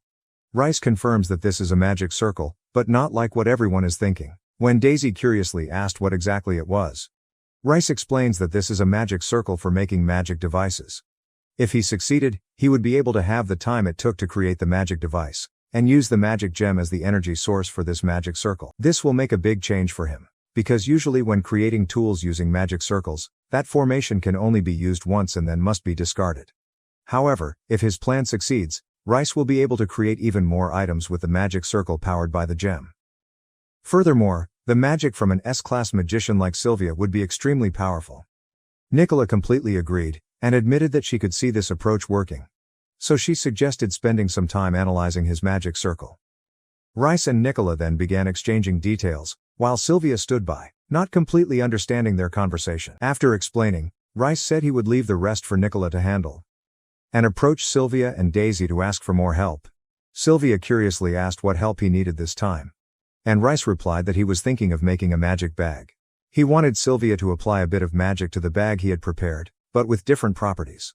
I had instructions to make the magic bag, so I started by using the veto liquid, collecting it with a brush and pouring it into the bag. while also infusing some of his magical energy into the liquid to activate the process. Rice planned to use that special liquid to draw a magic circle on the surface of the bag. This was his first time doing this job, so even though he had high skills, he still found it quite difficult. Sylvia and Daisy were curious if the results were as expected. Once completed, Rice asked Sylvia to apply space magic to expand the space inside the bag. She asked him to stand back a bit, as the process could be dangerous if standing too close. Sylvia closed her eyes, concentrating on injecting magic power into the circle on the bag accurately. As the magical transmission gradually completed, Rice was curious whether the bag was finished or not, so he decided to test it. "I feel hesitant." He opened the bag and put his hand inside, immediately feeling that the space inside was much larger. The group is happy to see the experiment succeed, but then Rice realizes something is wrong. Suddenly, the bag began to change shape, as if it was expanding too much. Then suddenly, the bag turned into a large ball, began sucking up everything around, including Rice and Daisy. They quickly grabbed a fixed object to avoid being sucked in, while Sylvia quickly intervened. Used tornado magic to break the source of magical pressure in the pocket. After everything calmed down, Rice stood up, looked around and noticed that not only was there a giant hole in the floor but the whole wall had disappeared after this incident. Rice decided to call Nicola to ask her to consider how to rectify the situation. He realized that Sylvia's magic worked well, but the problem arose from the magic circle he drew. Since it was his first attempt, he made the mistake of directing the magic flow outward instead of inward. When Nicola arrived, she suggested they assess the damage first. Rice agreed but could not help but worry, because this destroyed room was expected to be the center of the workshop, located near the entrance and with the largest space. This is where he plans to place the magic gem and other important magical devices. With this level of damage, he is not sure how it can be repaired to meet the original requirements. Besides the initial damage, several other rooms were also affected, along with all materials, items, and herbs around them. Nicola said that with this level of damage, it was difficult for them to continue with their original plan. Rice agreed that it would be difficult, but he decided not to give up. He announced that he would use all his savings to create the best factory ever. Nicola and the others were impressed with his determination. And together they began the process of repairing the damage and restoring everything. A few days later, the workshop gradually became complete. However, Rice's wallet was almost empty. Still, they have made progress. Nicola prepares some things like small jars, and informed Rice that the vials were actually permanent magic circles, working as Rice intended and crafted from mithril, an extremely durable metal and excellent conductor of magic. She said that currently she has only prepared 5, and they are compact in size so they will not take up much space. Remembering Daisy's words that she could vouch for Nicola's skills, Rice became even more confident. He knew mithril was expensive, but truly, there was no better material in terms of magical conduction.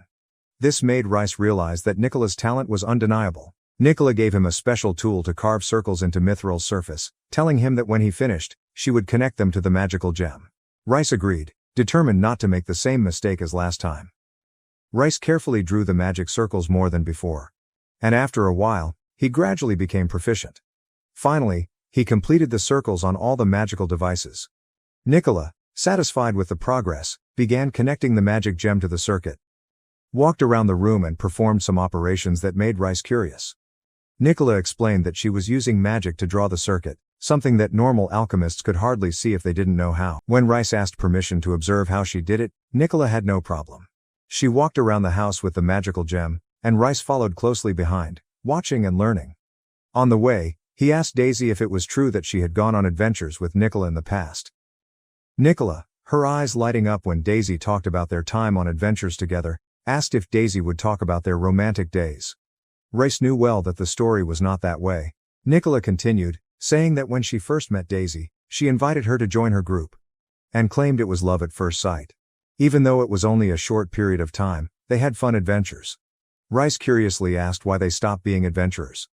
And Daisy replied that she wanted to focus on crafting, but someone else actually influenced her decision. Nicola further explained that someone was the one who guided her along the path of a craftsman. That person is not only beautiful but also smart and determined, the role model Nicola always wanted to become. Rice, curious, asked the person's name. Nicola revealed that that person was a very famous figure, known as the hero of this kingdom, named Lurimus. Immediately, Rice told her to give up the idea of becoming like that person, but could not explain why. He simply affirmed this as a disciple of Lurimus. Nicola is surprised to learn that he is Lurim's disciple and recalls that there were rumors about Lurim's having a cute disciple. She asked if he knew where Lurims was, but Rice smiled complacently and replied that he did not know and did not want to know. His expression confused Nicola, but she firmly said that she would never give up the idea of seeing Lurims again. Rice clearly understood that Nicola's purpose in meeting Lurims again was definitely not something simple or easy to share. After completing the work, Nicola rechecks all the magical devices to make sure they work properly and asks Rice to test it herself.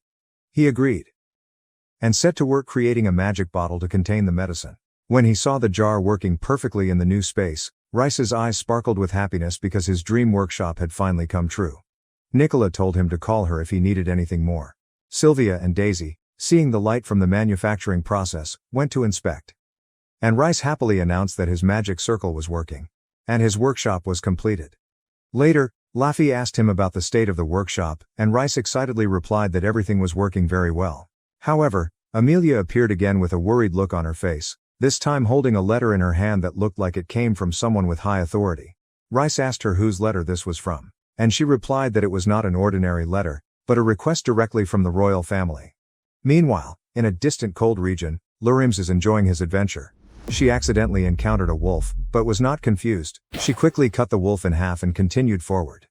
Lurims was now quite tired and almost exhausted of magic power, but she also received a letter. The letter mentioned that her beloved disciple, Rice, was currently in the capital. Remembering when Rice was little, he often called her master and asked how he could become as great as her.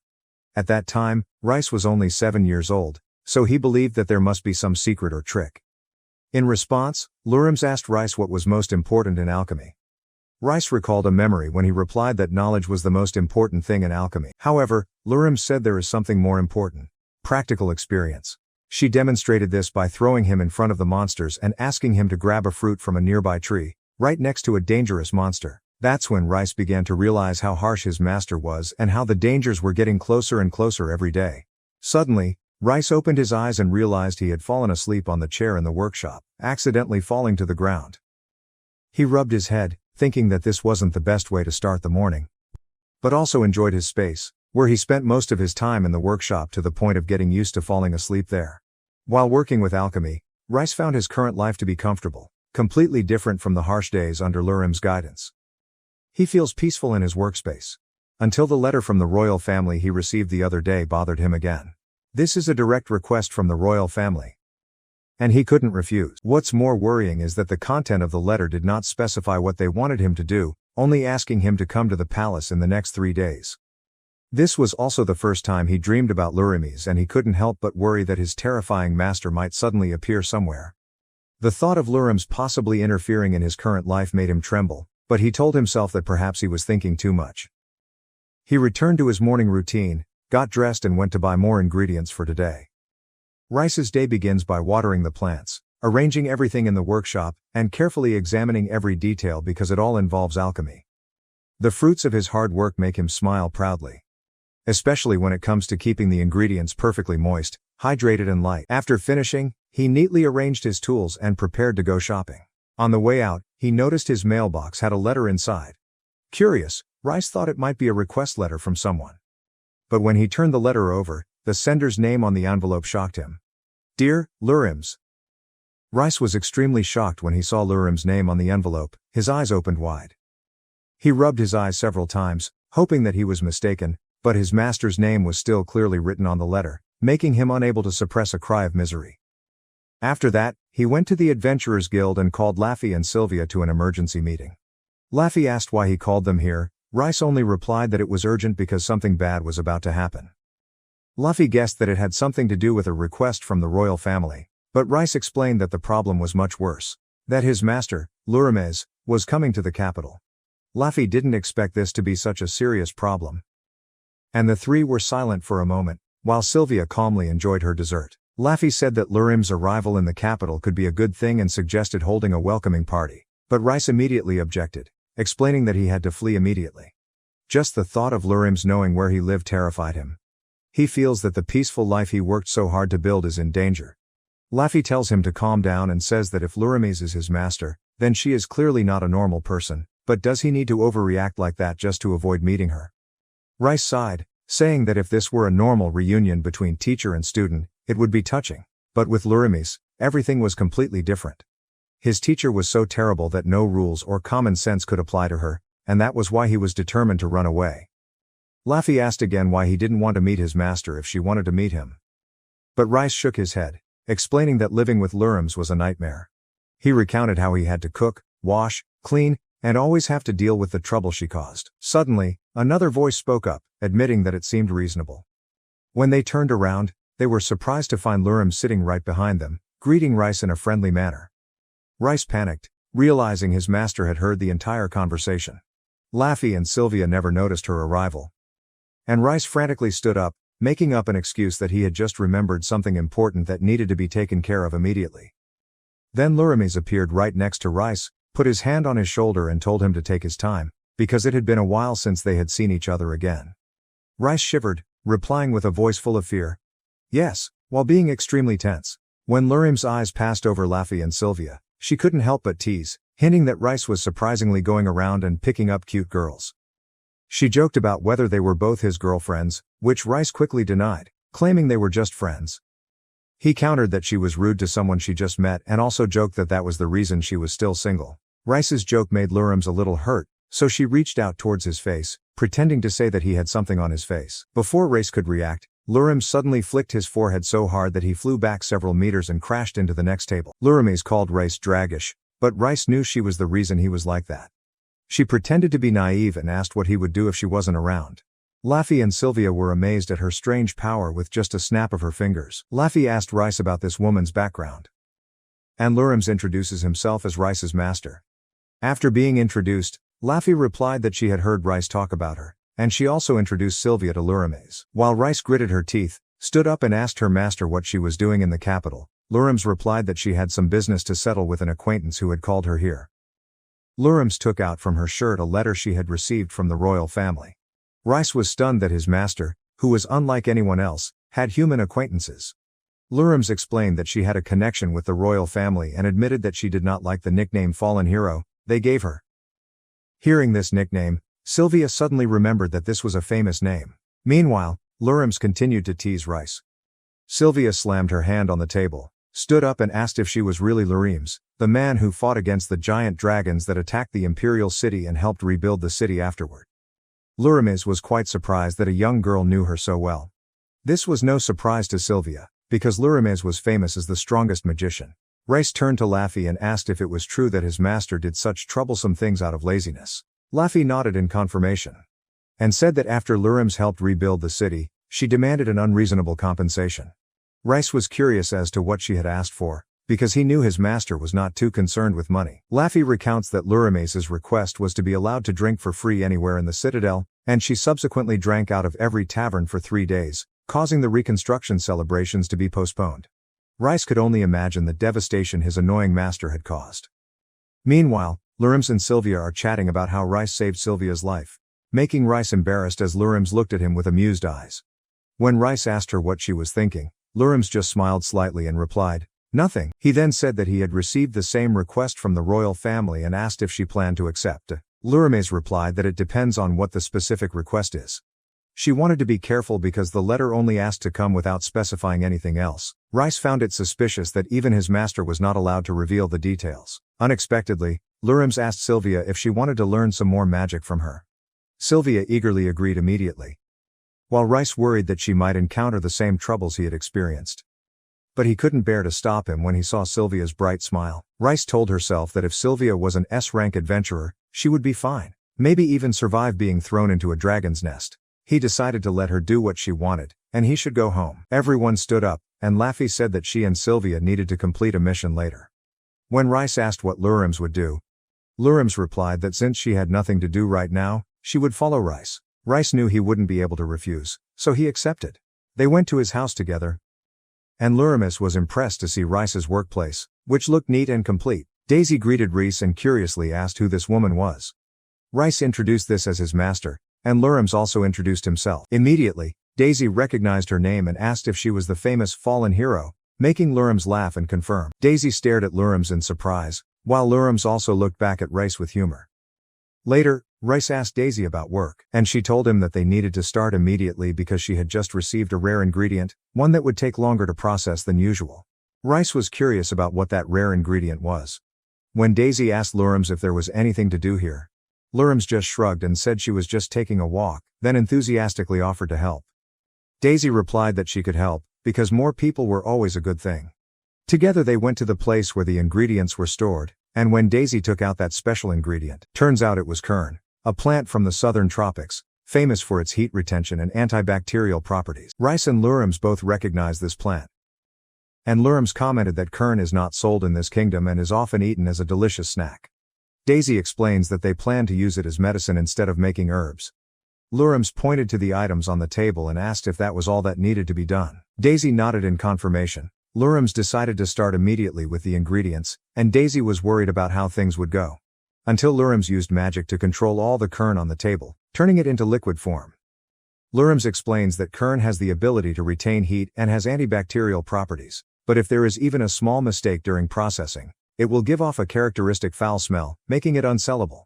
Luckily, Lurms is very good at controlling materials with magic.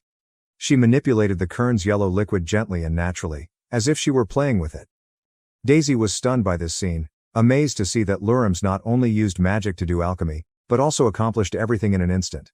Lurms then mentions that kern is best stored in a magic jar, but she doesn't see any here.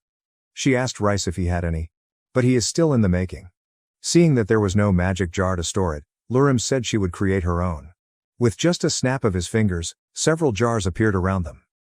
Lurms poured the medicinal kern solution into those vials and asked Daisy how she felt. Daisy was still in shock, because what she had just witnessed was far beyond Rice's abilities. This time there is not only alchemy but also magic in the process. Rice didn't expect Daisy to be so surprised, especially when she didn't show anything when she heard his master's name. He explains that his master's style combines alchemy and magic, a completely different approach than what Rice usually does. Daisy was surprised to see that Lurms had used spatial magic and control magic at the same time, something that shocked her just as much as when she first met Rice. The two were so similar. Rice immediately objected, asserting that he was not at all like his master.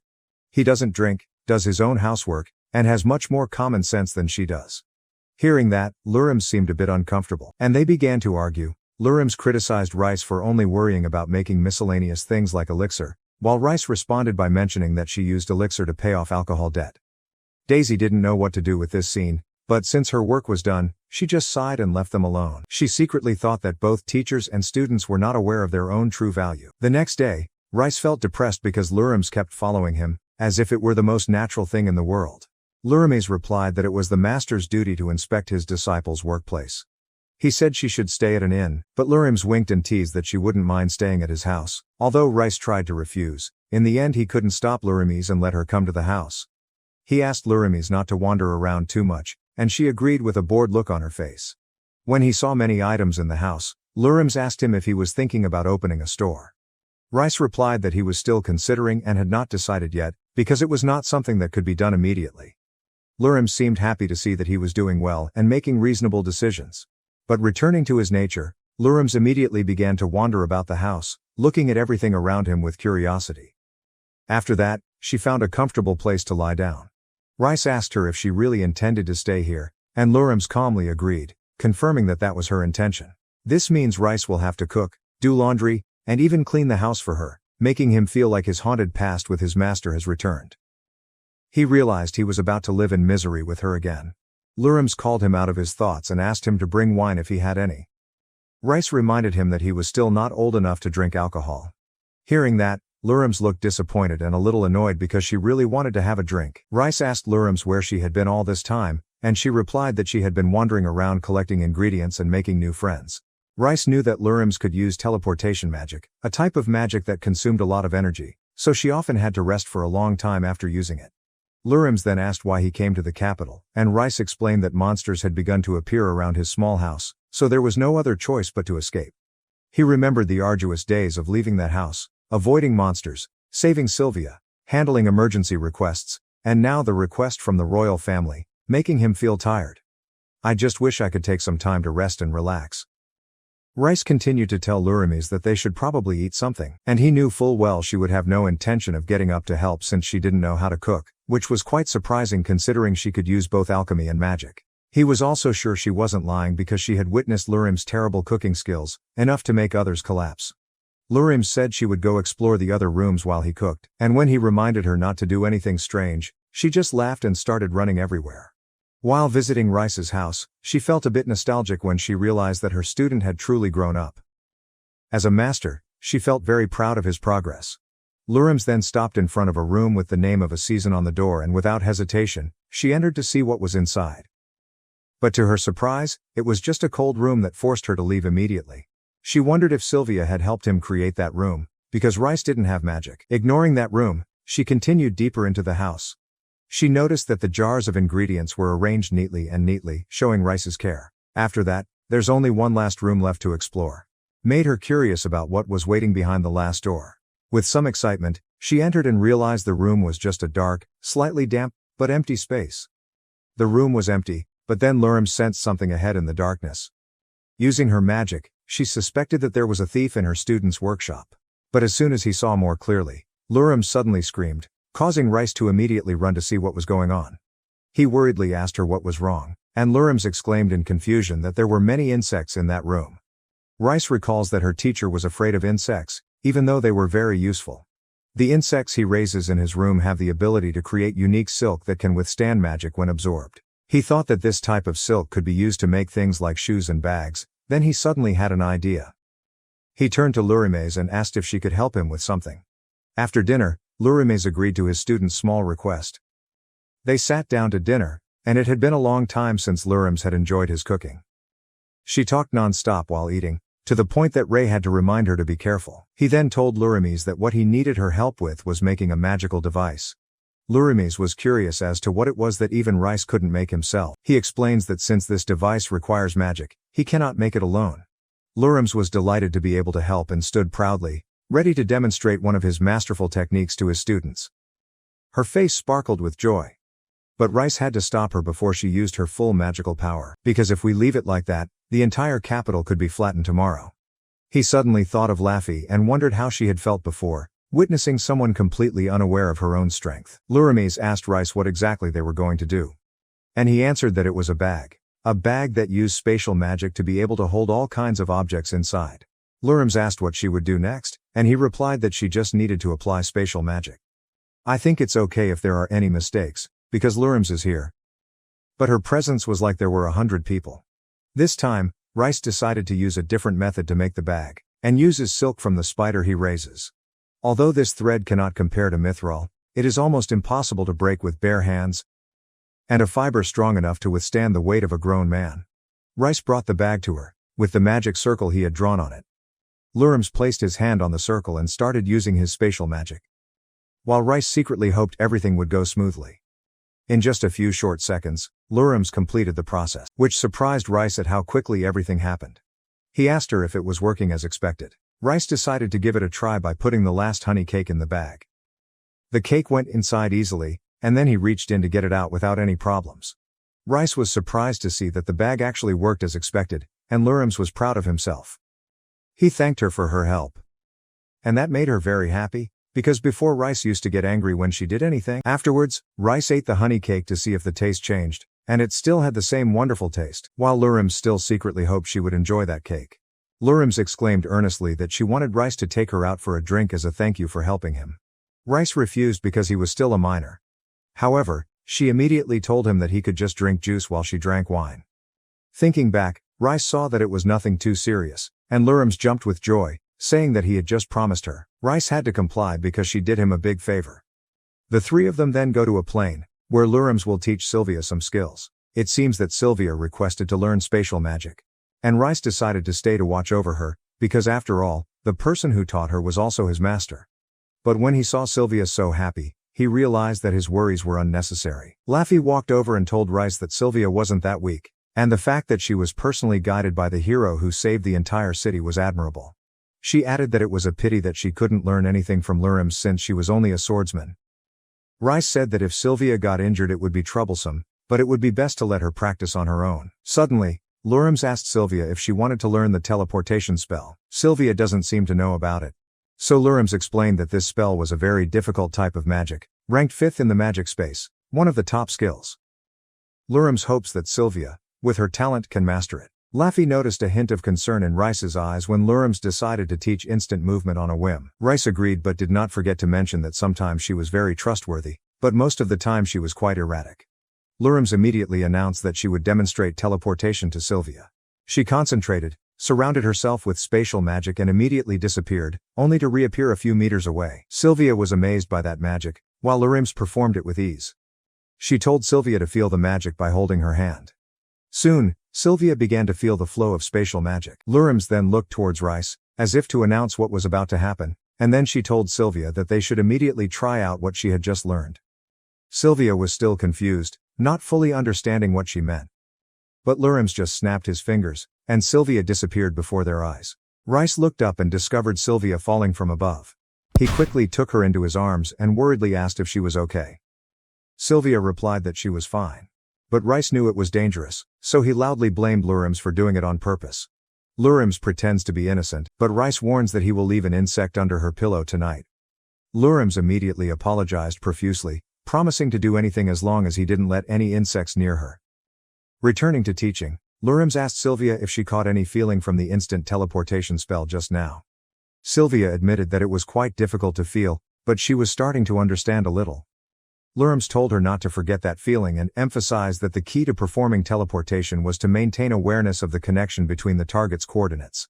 She then took out a potion and said they would start by moving one of Rice's potions. Rice didn't know when she took it and also implicitly understood that the potion probably wouldn't come back, so he sighed and said it was okay. Lurams gave the potion to Sylvia and told her to try performing magic. Sylvia held the potion in her hand, focusing on the conversion coordinates. Then, they heard a breaking sound. It was the sound of the potion bottle being moved instantly, but it had broken. Lurams realized that Sylvia was progressing very quickly, and the instant movement spell just now was successful.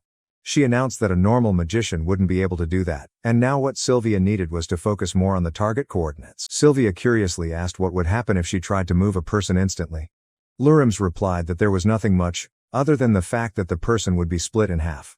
Just hearing it was enough to make Sylvia scared. And she screamed, affirming that she would never use that spell on another person. That day's magic lesson ended with positive results. Laffy then asked Lurams about the first time he met Rice, as they seemed quite close. Lurams replied that she met Rice about 7 years ago, when he was cute, liked to hang around behind her and call her sister Lori. After that, a lot happened, and Rice became her student at the age of 10. He often said that that was when his miserable days began. Laffy laughed, saying that the meeting of the two of them was magical, like a predetermined fate. Lurams also revealed that she knew Rice's parents and did not expect that they could give birth to someone as gifted in alchemy as him. Sylvia curiously asked Lurams what she meant. And Rice explains that his parents were actually adventurers powerful enough to walk alongside Lurams. But, contrary to them, Rice did not have any fighting ability. He did not inherit any talent for fighting but instead possessed a special talent with alchemy. So that's why Lurams accepted Rice as his disciple. Rice said that he would never have become her student if he had known what kind of person she was then. Sylvia was happy to meet Lurams, but Rice said it was only because she still didn't really know who Lurams really was. Lurams then leaned down and whispered something to Sylvia and Laffy, making them both smile meaningfully at him. Laffy teased that he was being kind, while Rice wondered what Lurams had said to them. Lurams chuckled softly, saying that she only told them about his adorable side, even though he always seemed cold on the outside. Sylvia looked at him with a smile, remembering Lurams whispering that Rice always sent her a gift every birthday, and that despite his stiff appearance, he was actually very considerate. Laffy and Sylvia continued to tease him without revealing anything further until they were together. By that evening, Rice's workshop was completely in disarray, with furniture scattered everywhere. While checking to see what had happened, he discovered the troublemaker was right in the room, none other than his master, Lurams, with a bottle of wine in hand. Lurams was drunk, while Rice looked extremely disheveled. From his facial expression to his mood all showed fatigue. Lurams told him not to make such an unpleasant face, otherwise he would scare the girls away. Rice saw the bottle of wine and realized that the afternoon's decision had been a mistake. A few hours ago, Lurams had begged him to give her a bottle of wine. But he refused, determined not to agree because there was no way he wanted to buy it for her. Rice isn't ready to buy Lurams alcohol yet, even though Laffy says it's okay. But then Lurams stood behind him, whispering the 3 words magic bag, as a reminder of the promise.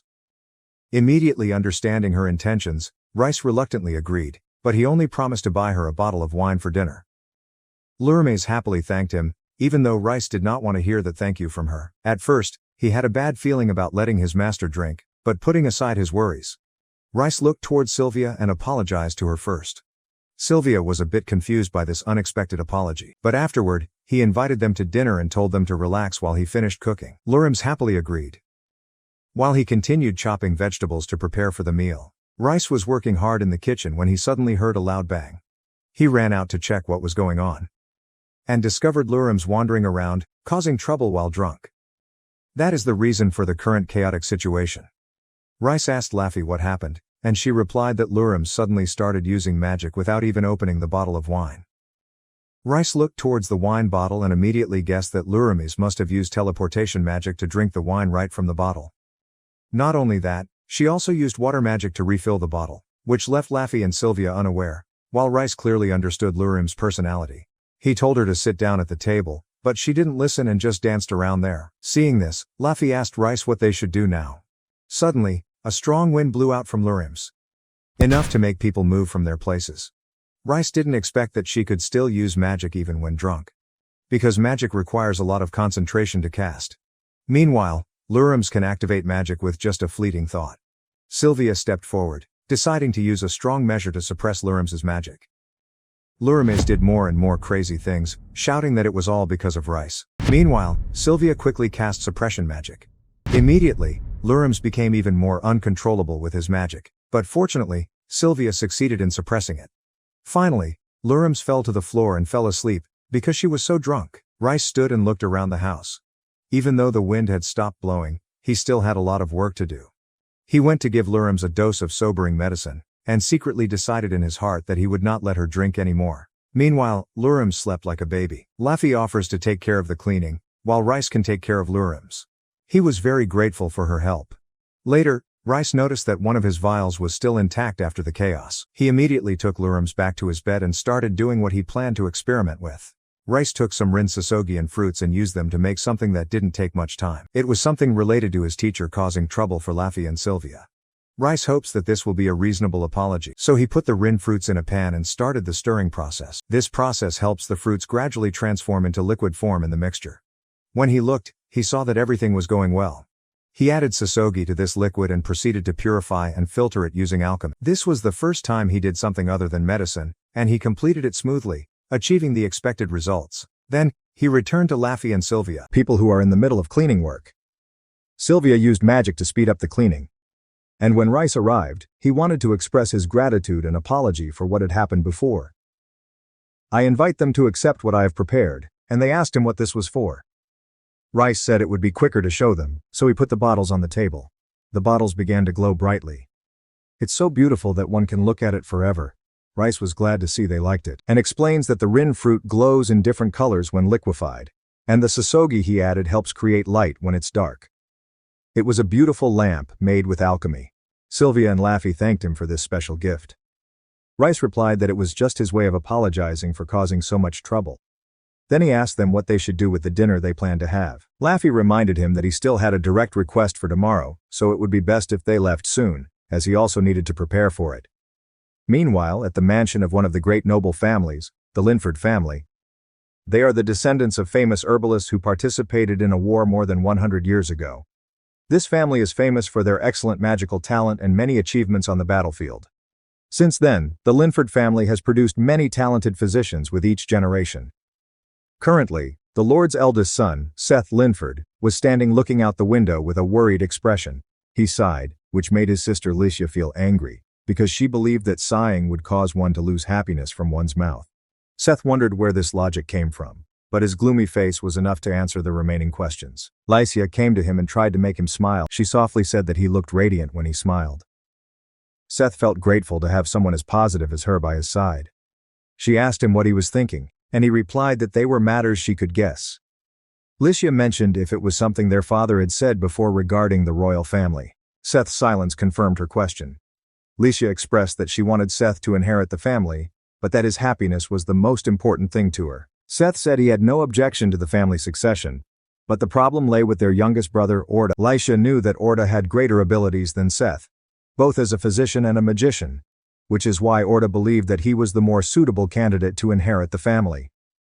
However, if that happens, it will turn into a territorial war, leading to many troubles for everyone because Orda has a very bad personality. Lycia reminded him that their father sided with Orda and wanted Seth to be his successor. Seth replied that that would only happen if everything went well during the royal family's invitation. He mentioned that depending on how this event plays out, their noble family's position could be affected.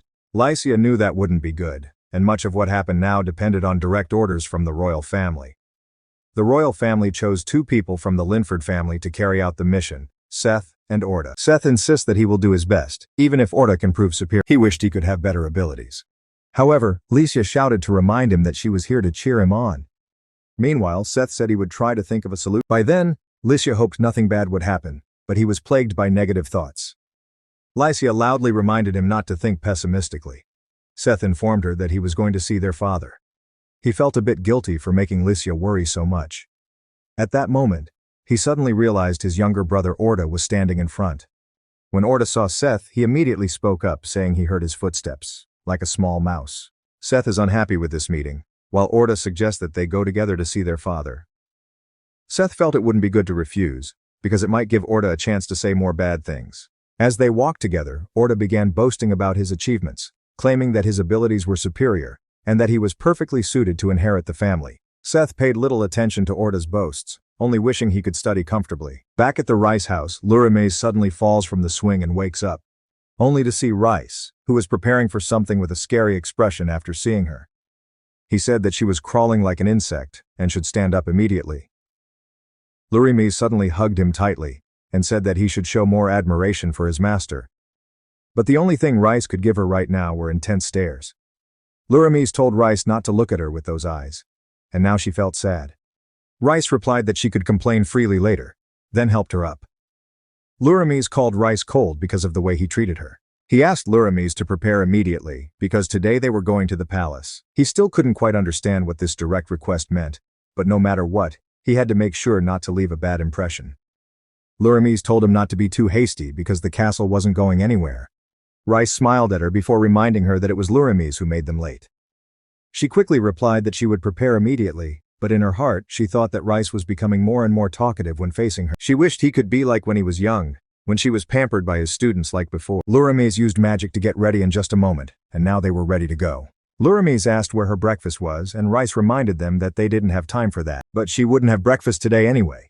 He said it was her fault for sleeping late. Lurimaze complained loudly as they walked out of the house towards the royal family's castle.